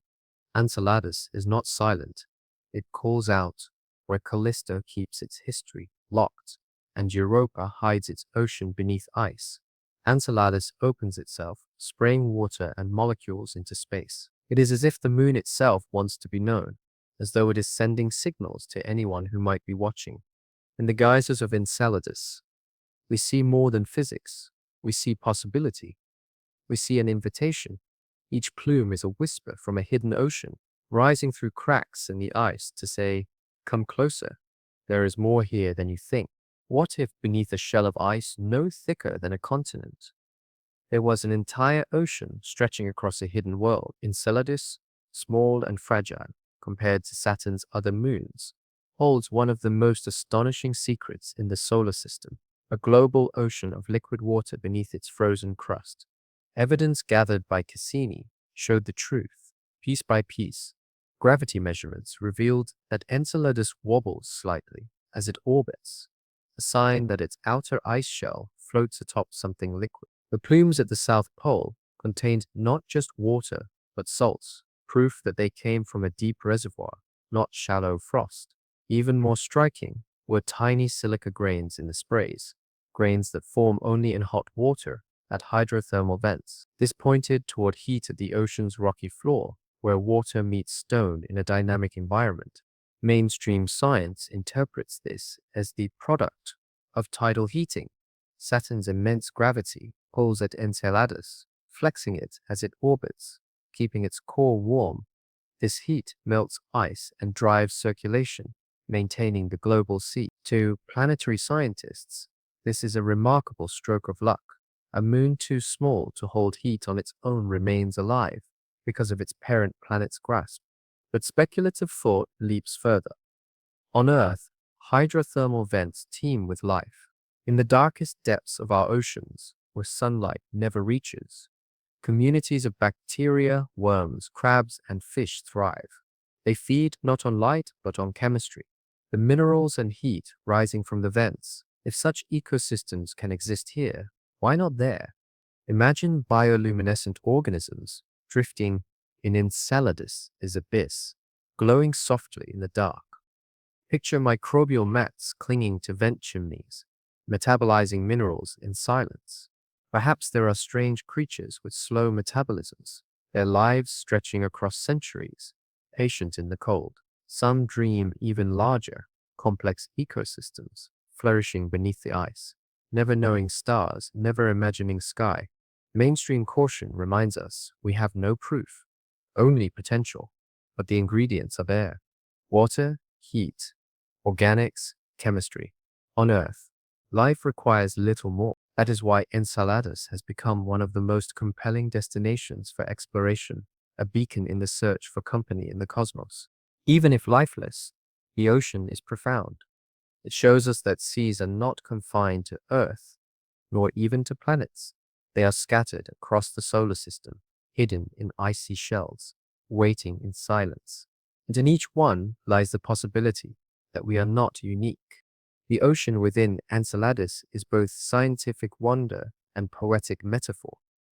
It tells us that small worlds can hold vast secrets, that silence may hide abundance, that life may stir in places where no sunlight falls. What if a small, icy moon could become the loudest call for exploration in the solar system? Enceladus is that call. Out of hundreds of moons, it is one of the few that shares its secrets openly, spraying its ocean into space. It does not require us to drill or dig. It offers samples freely, as if inviting us to discover what lies beneath. In this generosity, Enceladus becomes more than a moon. It becomes a beacon. In mythology, Enceladus was a giant of the earth, defeated by the Olympian gods and buried beneath Mount Etna. His restless movements were said to cause volcanic eruptions. The moon that carries his name echoes this tale. Though small and buried beneath ice, Enceladus is not silent. Its geysers erupt like the breath of a giant still stirring underground, its plumes rising as proof that it cannot be kept quiet. Mainstream science sees Enceladus as one of the best targets for future missions. A lander could sample freshly fallen plume particles on the surface. A probe could fly through the geysers again, analyzing chemistry in more detail. Some dream of sending a submarine, melting through the ice, to reach the hidden ocean. All these ideas orbit a single question: is Enceladus alive? Speculative voices go further still. They imagine the geysers not only as vents, but as messages. If life exists beneath the ice, perhaps the plumes already contain it, cells or fragments drifting upward, carried into space. Perhaps Cassini brushed past alien life without realizing it. What would it mean if the first evidence of life beyond Earth was found not on Mars or in distant starlight, but in the mist of a moon we once thought too small to matter? Symbolically, Enceladus embodies hope. It proves that size does not dictate significance, that even the humblest worlds may hold oceans larger than we can imagine. It reminds us that silence is deceptive, and that discovery often comes where least expected. For the insomniac listener, it is a comfort.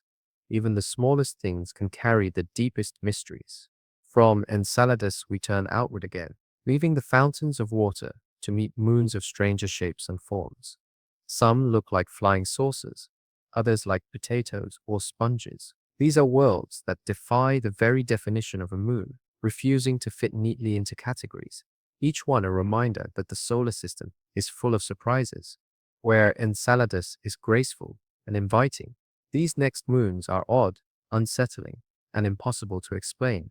What if moons could look less like spheres and more like toys, pastries, or machines? Around Saturn, two tiny moons, Pan and Atlas, defy expectations of what a moon should be. Instead of smooth globes, they appear like ravioli or flying saucers drifting through space, as if sculpted by an alien hand. Pan, only about 35 kilometers across, orbits within Saturn's A-ring, carving a narrow gap known as the Encke division. When Cassini sent back close-up images, scientists were astonished. Instead of a lumpy rock, Pan looked like a dumpling, its equator bulging into a distinct ridge. Atlas, slightly larger and orbiting just outside the main rings, shares the same odd appearance, an oval body with a pronounced disc-like rim. They do not look natural at first glance. They look designed. Mainstream science offers an explanation rooted in physics. These moons are small, with weak gravity. As they orbit within Saturn's rings, they collect material along their equators. Over time, the secreted dust and ice builds up, forming ridges that give them their distinctive saucer-like shapes.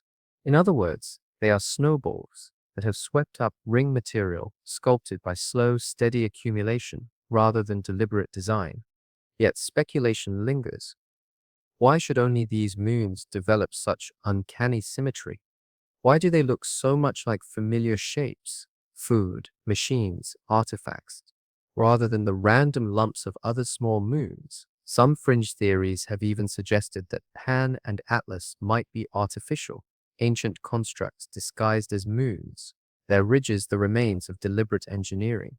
Mainstream astronomers dismiss this as imagination run wild, but the images remain uncanny. To gaze upon Pan is to feel disoriented. Against the majesty of Saturn's rings, it looks almost comical, like a ravioli dropped into cosmic soup. Atlas, with its sleek rim, resembles a flying saucer straight from science fiction. They remind us that nature often creates forms we associate with design, blurring the line between accident and intention. Speculatively, one might even see Pan and Atlas as guardians of Saturn's rings.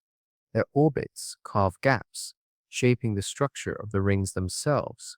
Without them, the rings might spread more evenly, losing their intricate divisions. They are not just odd-shaped rocks, they are sculptors, giving order to the chaos of Saturn's icy bands.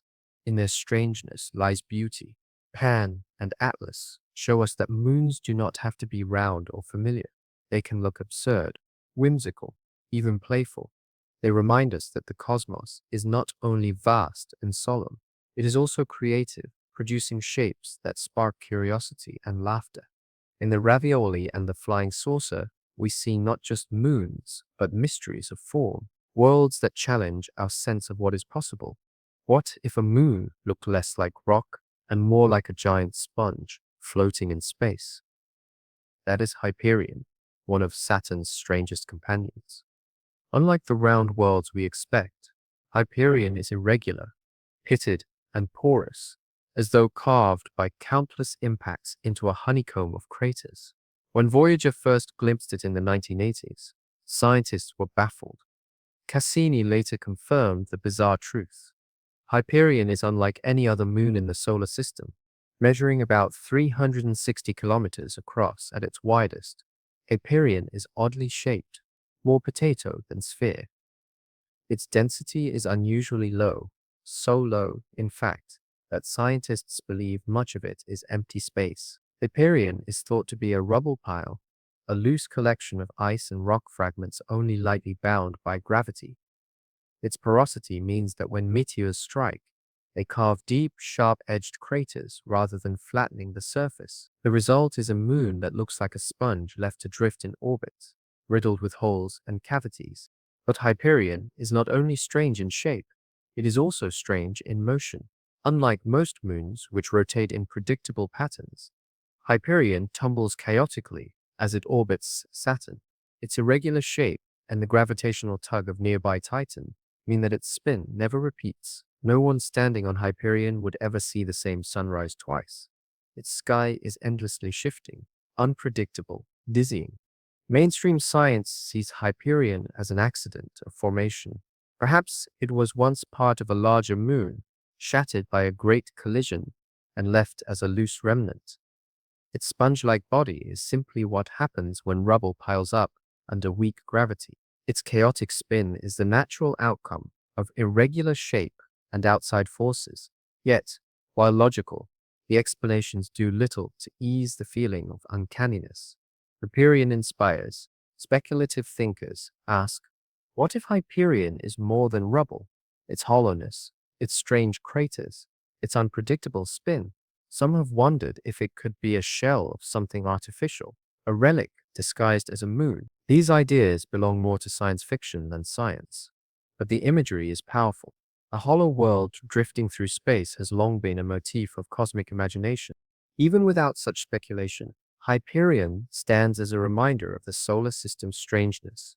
To look at its sponge-like body is to realize that not all moons fit our neat categories. Some tumble unpredictably, porous and hollow, refusing symmetry. Hyperion is not graceful like Enceladus or familiar like our moon. It is odd, unsettling, a world that should not exist, and yet does. In its chaotic spin and spongy form, Hyperion shows us the cosmos's taste for the bizarre. It is proof that the universe does not only build beauty, it also builds oddities, worlds that leave us wondering whether we are looking at nature or at something stranger. What if a planet's moons looked less like spheres and more like wandering asteroids captured in orbit?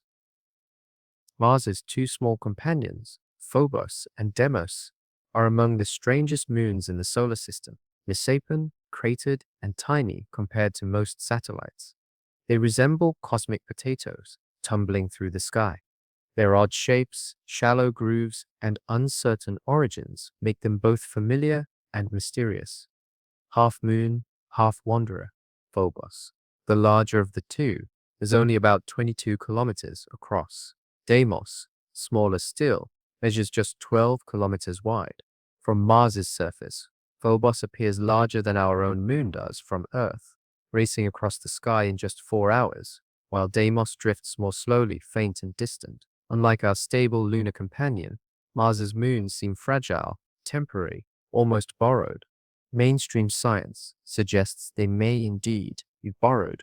Many astronomers believe Phobos and Deimos are captured asteroids, pulled into orbit by Mars's gravity long ago. Their irregular shapes and dark carbon-rich surfaces resemble objects from the asteroid belt.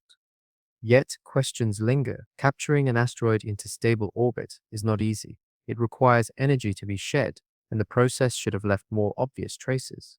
Why Mars has two such companions, and why their orbits are so smooth, remains debated. Phobos, in particular, raises eyebrows.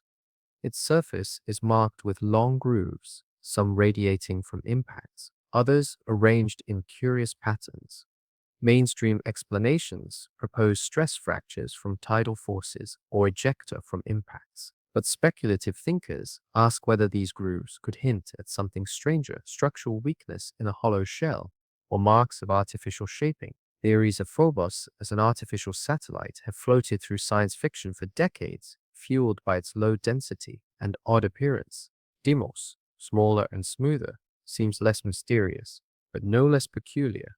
Its gentle orbit carries it steadily outward, while Phobos spirals slowly inward, doomed to one day crash into Mars or break apart into a ring. In their contrasting fates, the moons mirror the precariousness of captured wanderers, destined never for permanence. Speculative reflections linger. What if Phobos and Deimos are not just captured asteroids, but relics, remnants of a shattered world, or even ancient constructs now eroded by time? What if their presence around Mars is not accidental, but purposeful, their potato-like shells hiding stories we cannot yet see? Mainstream science pushes back, noting that rubble piles and asteroid captures are explanation enough. Yet the imagination resists. The potato twins look odd, too odd, and their grooves and fragility keep curiosity alive. Together, Phobos and Deimos remind us that not all moons are graceful spheres or icy oceans. Some are lumpy, precarious, wandering bodies, caught halfway between planet and void. They circle Mars as if borrowed from elsewhere, their presence more question than answer, their shapes a reminder that the solar system is full of strangeness hiding in plain sight. What if roundness, the shape we most associate with worlds, is not the rule, but the exception? Many moons across the solar system defy the neat symmetry of planets. They are irregular, jagged, lumpy shapes more like rubble than sphere, while giants like Ganymede and Titan achieve globe-like form. Smaller moons such as Phobos, Deimos, Hyperion, and countless others remain oddly shaped. They are reminders that gravity only sculpts perfection once mass reaches a certain threshold. Mainstream science explains the divide simply. When a body grows large enough, its gravity pulls it into hydrostatic equilibrium, forcing it into a sphere. But smaller bodies lack the pull to overcome their own rigidity. They remain in the shapes of their birth or the scars of collisions. Some are fragments, shattered worlds, others captured asteroids. Their irregular forms are evidence of survival, not stability, and yet there is something uncanny about them. Roundness feels natural to us. Familiar, lumpy moons look alien, unsettling, as though they were shaped with different rules. Their irregularity sparks imagination. What if some are hollow shells? What if their bizarre forms conceal structures beneath? Hyperion's sponge-like body, Phobos's grooves, Pan's ravioli ridges, all feed speculation that odd shapes might not be accidents, but puzzles waiting for interpretation. Speculative voices argue further. Perhaps we are biased in expecting spheres. Perhaps the universe is less about neat geometry and more about chaos. If so, then irregularity is not strange. It is the baseline. Roundness is the rare prize of mass and gravity, while most worlds drift in broken forms. In that sense, the lumpy moons are more honest, showing us the messy process of creation unmasked. For the dreamer, these misshapen moons are symbols of survival. They have not been smoothed or polished. They bear the raw marks of collisions and capture. They remind us that not every world becomes elegant. Some remain jagged and unfinished, holding their strangeness as a kind of truth. They are cosmic wanderers that refuse conformity, teaching us that imperfection is just as natural as perfection. In the end, these worlds that refuse to be round stretch our imagination. They show us the solar system is not a collection of neat orbs, but a gallery of oddities, each with its own story. They blur the line between moons, asteroids, and relics, reminding us that categories are fragile in the face of nature's diversity. As we leave behind the strange shapes, our journey turns to those even stranger in origin, moons that did not form where they orbit, but were captured from beyond. These wanderers carry the signature of other realms, outsiders folded into planetary families, their presence raising questions about the migrations and mysteries of the solar system. What if not all moons were born beside their planets? What if some are strangers, outsiders pulled into orbit, long after the planets themselves formed? Across the solar system, many moons appear less like children of their planets and more like wanderers adopted into new families. Their odd paths, tilted angles, and backward motions tell us they do not belong, at least not originally. They are captured wanderers, cosmic refugees circling worlds they were never meant to call home. Unlike the great spherical moons that formed from disks of gas and dust, captured moons betray their alien origins through their orbits. Many travel on highly elliptical paths, looping far and close in long arcs. Some circle retrograde, moving opposite the spin of their planet, as though dragged reluctantly into orbit.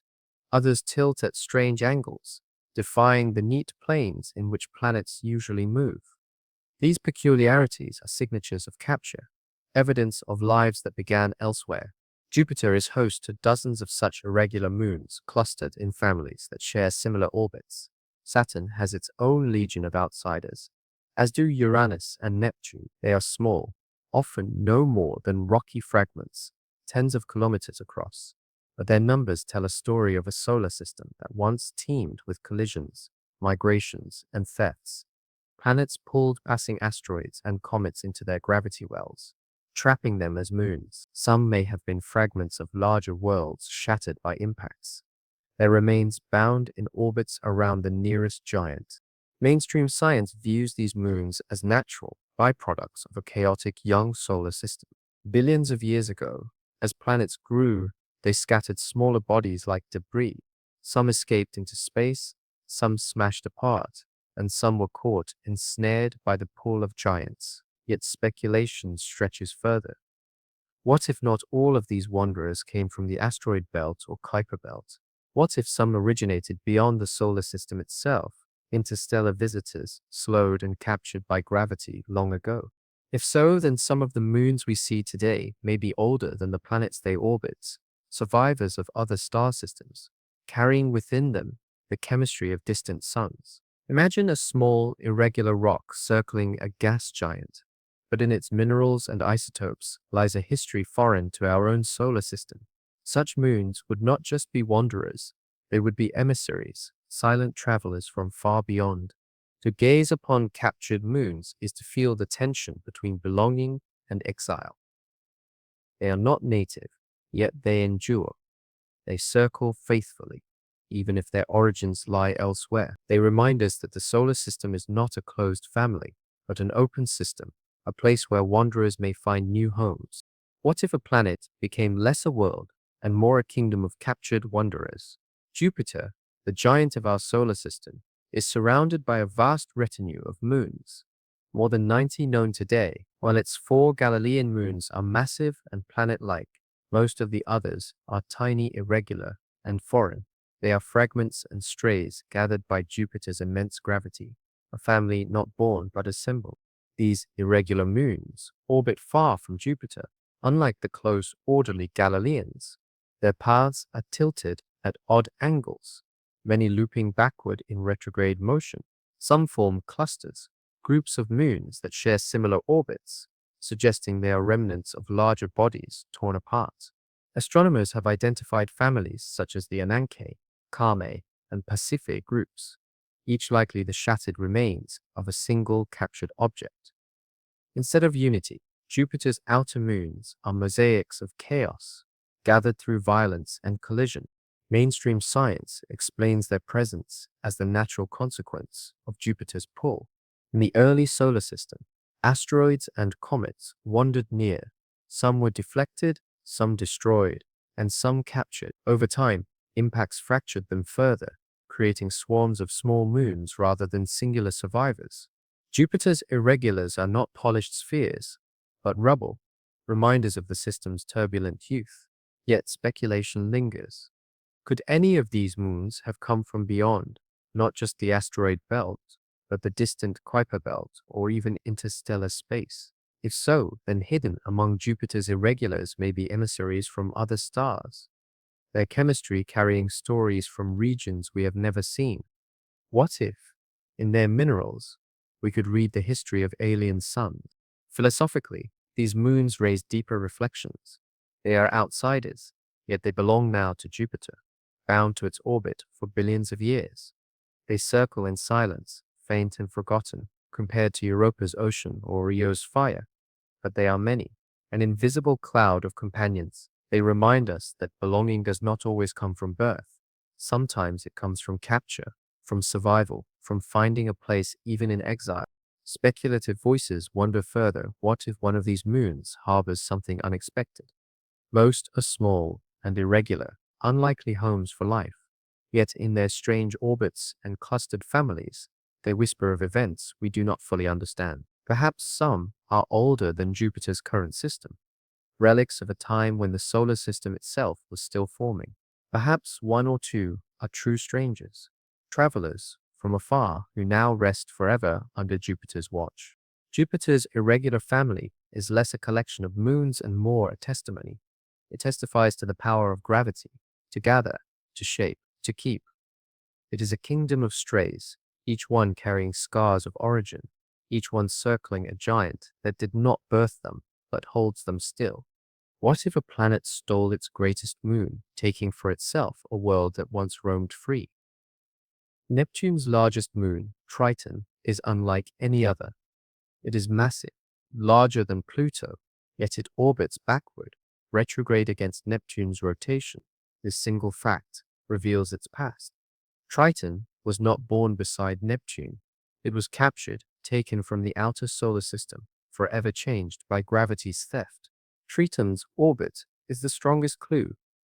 All large moons of the giant planets orbit in the same direction as their planets spin. Triton does not.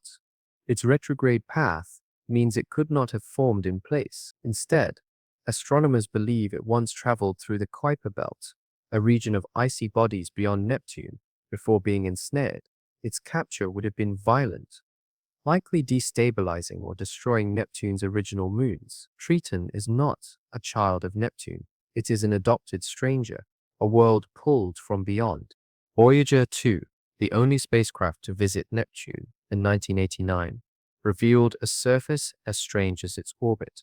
Triton is icy and reflective, with vast plains and towering cliffs. Instead of craters, it shows evidence of renewal, as though its surface has been reshaped repeatedly. Even more astonishing, Voyager observed geysers erupting nitrogen gas into space, jets rising from beneath its frozen crust. This was unexpected. A retrograde moon, thought to be cold and dead, was alive with activity. Mainstream science explains this as the result of tidal heating. Though far from the sun, Triton's captured orbit causes stress within its interior, generating enough heat to drive geological activity. Beneath its crust, a subsurface ocean may exist, warmed by these forces. If true, Triton could join the list of ocean worlds, a hidden sea beneath ice, a possible cradle for life. Speculative thought pushes further. What if Triton, before its capture, was once a dwarf planet like Pluto, complete with its own companions, its own independent story? Perhaps it even harbored the beginnings of life in its ocean, a chemistry stirred in solitude before being torn into Neptune's orbit. If so, Triton is not only a moon, it is a stolen world, its destiny rewritten. Its symbolism is powerful. In myth, Triton was the son of Poseidon, god of the sea, who carried a conch shell to calm or rouse the waves. Neptune's Triton mirrors the myth, a moon of seas, taken by the planet named for the god of oceans. Its backward orbit feels almost defiant, a reminder of its exile and capture, circling forever against the flow. Triton tells us that moons can have complex pasts. They are not always born in place. They can be wanderers, migrants, even refugees from other regions of space. It is a reminder that identity in the cosmos is fluid, that orbits can change, that belonging can be forced. And so Triton circles Neptune, a captured giant, a world with secrets still hidden. It is less a moon and more a testimony to theft, survival, and the strange paths that worlds may take. What if some moons are not children of their planets, but exiles, cosmic wanderers pulled into families that were never theirs? Captured moons embody this idea. They are not born in the cradles of planetary disks, like Ganymede or Titan. Instead, they arrive from elsewhere, caught by gravity, forced into new orbits. Their strange tilts and backward paths tell us they are outsiders, but outsiders who endure. Mainstream science sees them as natural byproducts of chaos. In the early solar system, planets scattered countless smaller bodies, asteroids, comets, icy fragments. Some escaped, some shattered, and some were captured. Over billions of years, they settled into orbits, becoming permanent members of planetary families. To the scientist, they are records of dynamical history, clues to the violence and migration of the solar system's youth. Speculative thought paints them differently. Captured moons become symbols of exile and adoption. They are cosmic refugees, taken from their original homes and placed in new skies. Phobos and Deimos may once have wandered the asteroid belt. Triton may have once ruled its own small system before Neptune claimed it. Even tiny irregular moons, circling Jupiter or Saturn, may have begun life in distant orbits, stolen by giants. Each one is a story of displacement, a reminder that belonging is not always a matter of origin. The symbolism resonates with human experience. We too are wanderers.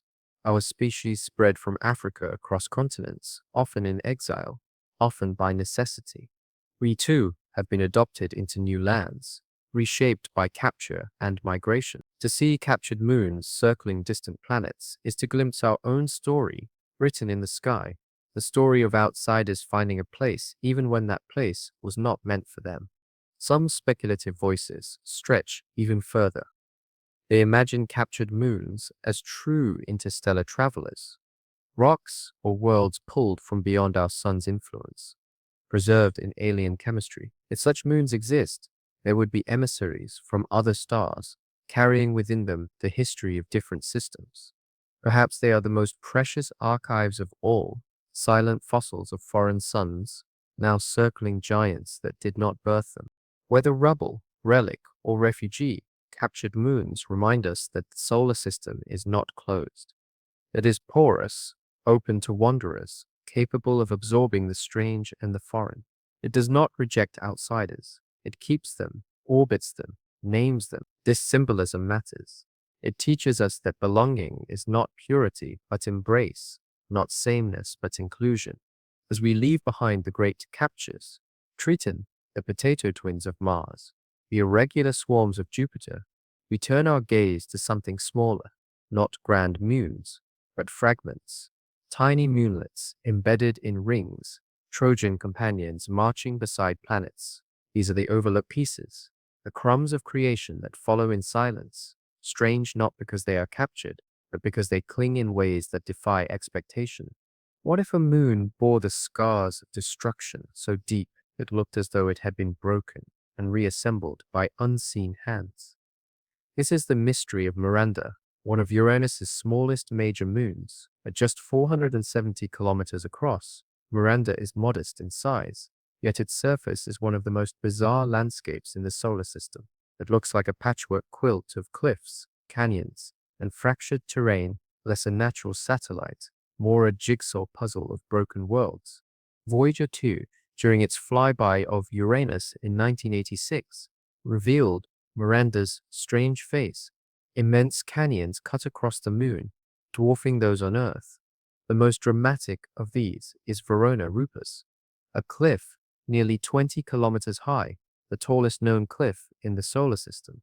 To fall from its edge would be to plummet for 10 minutes before striking the icy ground below. Elsewhere, Miranda's surface looks stitched together, with regions of different textures, grooved plains beside cratered fields, chaotic ridges beside smooth expanses. Mainstream science explains this patchwork as the result of catastrophic events. Miranda may have been shattered by a massive collision and then reassembled by gravity, its pieces fusing back together imperfectly. Alternatively, tidal heating from Uranus's gravitational pull could have stirred its interior in the past, creating bursts of geological activity that reshaped its crust. Either way, Miranda is a world rebuilt, its scars visible in every ridge and canyon. Speculative voices, however, whisper stranger stories. What if Miranda's reconstruction was not entirely natural? Its stitched together appearance inspires ideas of engineering, as though some intelligence once tried to reassemble the moon, leaving behind a broken but functional shell. Others wonder if Miranda's violent past may have made it a test site of sorts, a cosmic experiment in how moons can die and be reborn. Even without speculation, Miranda feels alien. Its cliffs and chasms evoke awe, while its mismatched terrains seem almost artistic, as though painted by multiple hands. Unlike the smooth spheres of larger moons, Miranda feels fragile, precarious, temporary. It is less a finished world and more a reminder that creation is sometimes messy, leaving behind scars instead of perfection. To dream of standing on Miranda is to imagine gazing across vast canyons, deeper than the Grand Canyon, cliffs taller than Everest, under a dim Uranian sky tilted on its side. Silence would reign, broken only by the whisper of ice underfoot. The horizon would be jagged, fractured, a living memory of destruction. Miranda is the shattered moon, a body that should not exist as it does, and yet endures. It teaches us that survival is not always smooth or round. Sometimes it is fractured, stitched, and scarred. Sometimes the most remarkable worlds are the ones that look broken and yet still shine. What if a moon looked split in two, as though the cosmos painted it with light and shadow? Saturn's Iapetus is just that, a celestial yin-yang drifting in the outer reaches of the planet's domain. One hemisphere gleams bright as snow, reflecting sunlight like polished ice. The other is dark as coal, absorbing nearly all light from space. The divide is stark, as though drawn by deliberate hand, a line between day and night carved into a world. Discovered by Giovanni Cassini in 1671, Iapetus baffled astronomers even then. Cassini noted he could see the moon only on one side of Saturn, as though it disappeared when circling to the far side. Centuries later, we know why. One face of Iapetus is brilliant, the other so dark it nearly vanishes. The contrast remains one of the great puzzles of the solar system. Mainstream science suggests that Iapetus's leading hemisphere, plowing forward in orbit, collects dark dust from outer moons or from Phoebe, coating its surface like soot. Once darkened, the region warms slightly, causing ice to sublimate and migrate to cooler areas, amplifying the contrast. The result is a feedback loop. Dark grows darker, bright grows brighter. It is a reasonable explanation, but one that leaves the moon looking almost too precise, as though crafted into symbol. And then there is the ridge.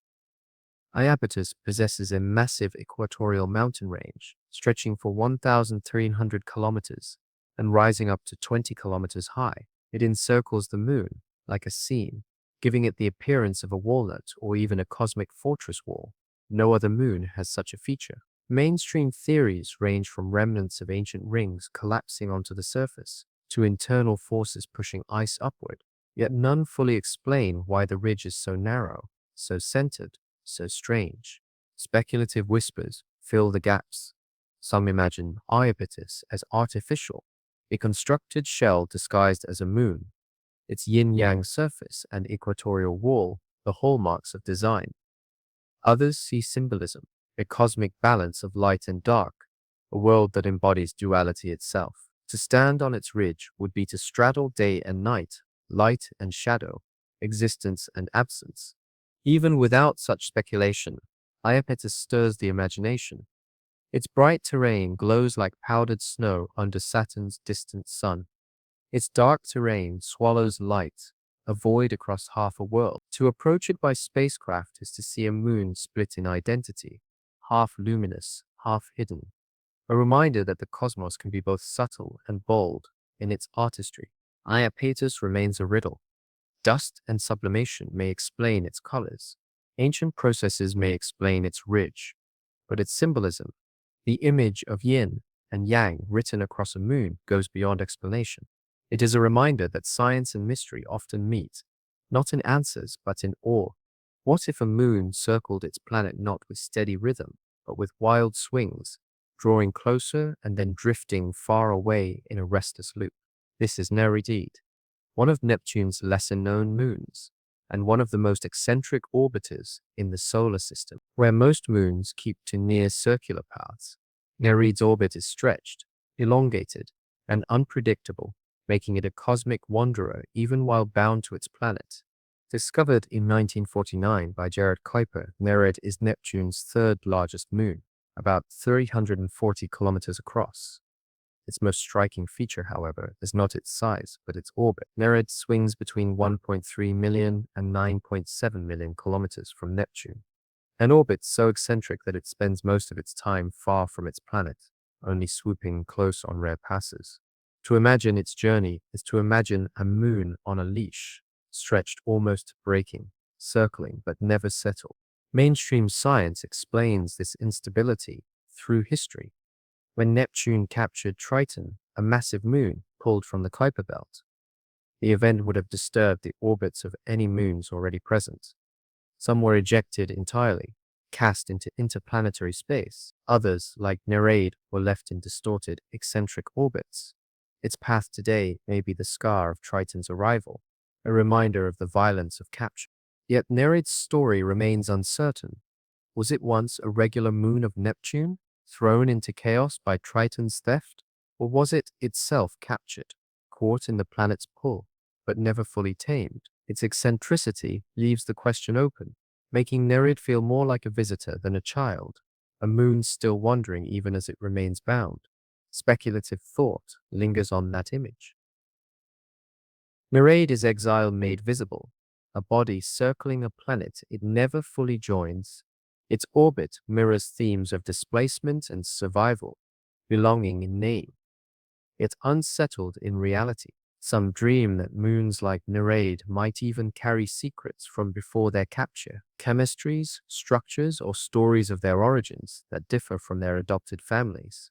In this sense, Nereid could be a fossil of the outer solar system, its odd path preserving a memory of migration and upheaval. To picture Nereid is to picture loneliness. Far from Neptune, it drifts in cold emptiness, then swings close before retreating again. Its surface, dim and distant, remains unseen in detail, for no spacecraft has yet visited it up close. We know it only as a faint, flickering light in the telescope's eye, a symbol of incompleteness, of mysteries just out of reach. Nereid is not as famous as Triton, nor as strange as Iapetus, but it has its own power. It reminds us that not all moons follow simple paths. Some remain restless, caught between belonging and escape. Nereid is a chaotic companion, its orbit a cosmic scar, its presence a whisper of the solar system's turbulent past. What if some moons were so far, so faint, and so strange that they blurred the very meaning of what a moon is? Beyond the familiar giants and dramatic geysers, there exists a realm of forgotten companions, small, exotic worlds that defy neat categories. They are not spheres of grandeur, but fragments and anomalies, each carrying mysteries of their own. One of these is Desnomia, the lone known moon of the dwarf planet Eris. Discovered in 2005, far out in the Kuiper Belt, Eris rivaled Pluto for status, sparking the debate that redefined what a planet is. Desnomia orbits Eris at a distance of about 37,000 kilometers, faint and elusive. Its discovery allowed astronomers to weigh Eris more precisely, confirming it as one of the largest trans-Neptunian objects. Yet beyond its orbit, almost nothing is known. Does Desnomia resemble Pluto's small moons? Irregular, chaotic, or is it something stranger? For now, it remains a name and a shadow, a moon of a world most people have never seen. Even stranger is Chariklo, not a moon at all, but a small centaur object orbiting between Saturn and Uranus. In 2014, astronomers discovered Chariklo has rings, two thin bands of ice and dust encircling a body only 250 kilometers wide. How can such a small object hold rings? Some suggest unseen tiny moons, shepherds, keeping the rings in place. Others wonder if the rings are remnants of a collision, fleeting structures that may one day vanish. Chariklo, though not a planet, not a moon, shows us that complexity is not reserved for the large. Even small, forgotten bodies can echo the grandeur of Saturn. And then there are the countless minor satellites scattered across the outer planets, irregular chunks, orbiting Uranus and Neptune, some scarcely more than captured rocks. Many remain unnamed, catalogued only with numbers. They remind us of the incompleteness of our maps, that even in our own solar system, much remains uncharted. Mainstream science sees these outliers as natural results of collision, capture, and chance. But speculation finds poetry in their obscurity. Dysnomia, named for the spirit of lawlessness, circles a dwarf planet that upended our definition of planet. Chariklo, named for a nymph, carries rings like a secret crown. These bodies embody the liminal, living at the edges of categories, challenging the simplicity of words like moon or planet. They remind us that the cosmos is not tidy. It is not only about giants and spheres, but also about fragments, anomalies, and strange companions that linger in silence. They are forgotten only because we have not yet looked closely, and perhaps when we do, they will surprise us as much as Europa's cracks or Enceladus's geysers once did. From Miranda's scars to Iapetus's yin-yang face, from Nereid's chaotic path to Dysnomia's shadow, the lesser-known moons speak in whispers. They tell us that mystery lies not just in the famous, but in the overlooked, and as our journey nears its end, we turn to reflection, what all these moons together mean, and why their stories matter to us who lie awake beneath our own. What if the night sky was not ruled by planets or stars, but by the quiet presence of moons? Earth has only one, glowing silver, above our tides and dream. Yet beyond, the giants of our solar system gather vast families. Jupiter, with more than 90 companions, Saturn, with over 100, Uranus and Neptune, each surrounded by dozens more.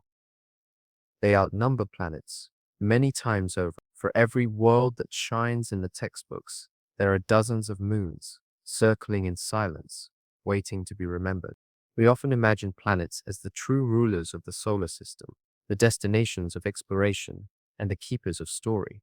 But when we look more closely, it is the moons that surprise us most. They are oceans hidden beneath ice, geysers erupting into space, fractured cliffs taller than Everest, faces split into light and dark, orbits chaotic and unsettled. They are ravioli and saucers, potatoes and sponges. They are archives of violence and whispers of possibility. Planets dominate with gravity, but moons rule with wonder. Mainstream science catalogs them carefully, measuring their orbits, their sizes, their compositions. Yet speculation keeps them alive in our imagination. What if Europa's ocean teems with unseen creatures? What if Enceladus sprays life itself into the void? What if Iapetus was stitched into symbol, or Phobos into relic? What if Hyperion, sponge-like and hollow, is less a rock than a riddle? We may never know for sure, but perhaps that is the gift, mystery enough to sustain our dreaming. As you listen tonight, know that the solar system is not empty. It is alive with companions, circling in patterns, old as time. Some are scarred with history, some renewed by hidden heat, some still restless in their wandering. Together they form a chorus of worlds, each one carrying a story beyond the reach of sunlight. And so, as you close your eyes, imagine them above you, 42 strange moons, each with its scars, its seas, its oddities. They are there now, circling in silence, unseen but present. Earth's own moon looks down, but it is not alone. All across the solar system, moons keep watch, shadows in the dark, storytellers waiting for voices, companions who remind us that we are never truly without company beneath the stars. The night belongs to moons. Let their presence guide you into rest, into wonder, into dreaming, for even in silence, they keep their stories. And one day, perhaps, we will listen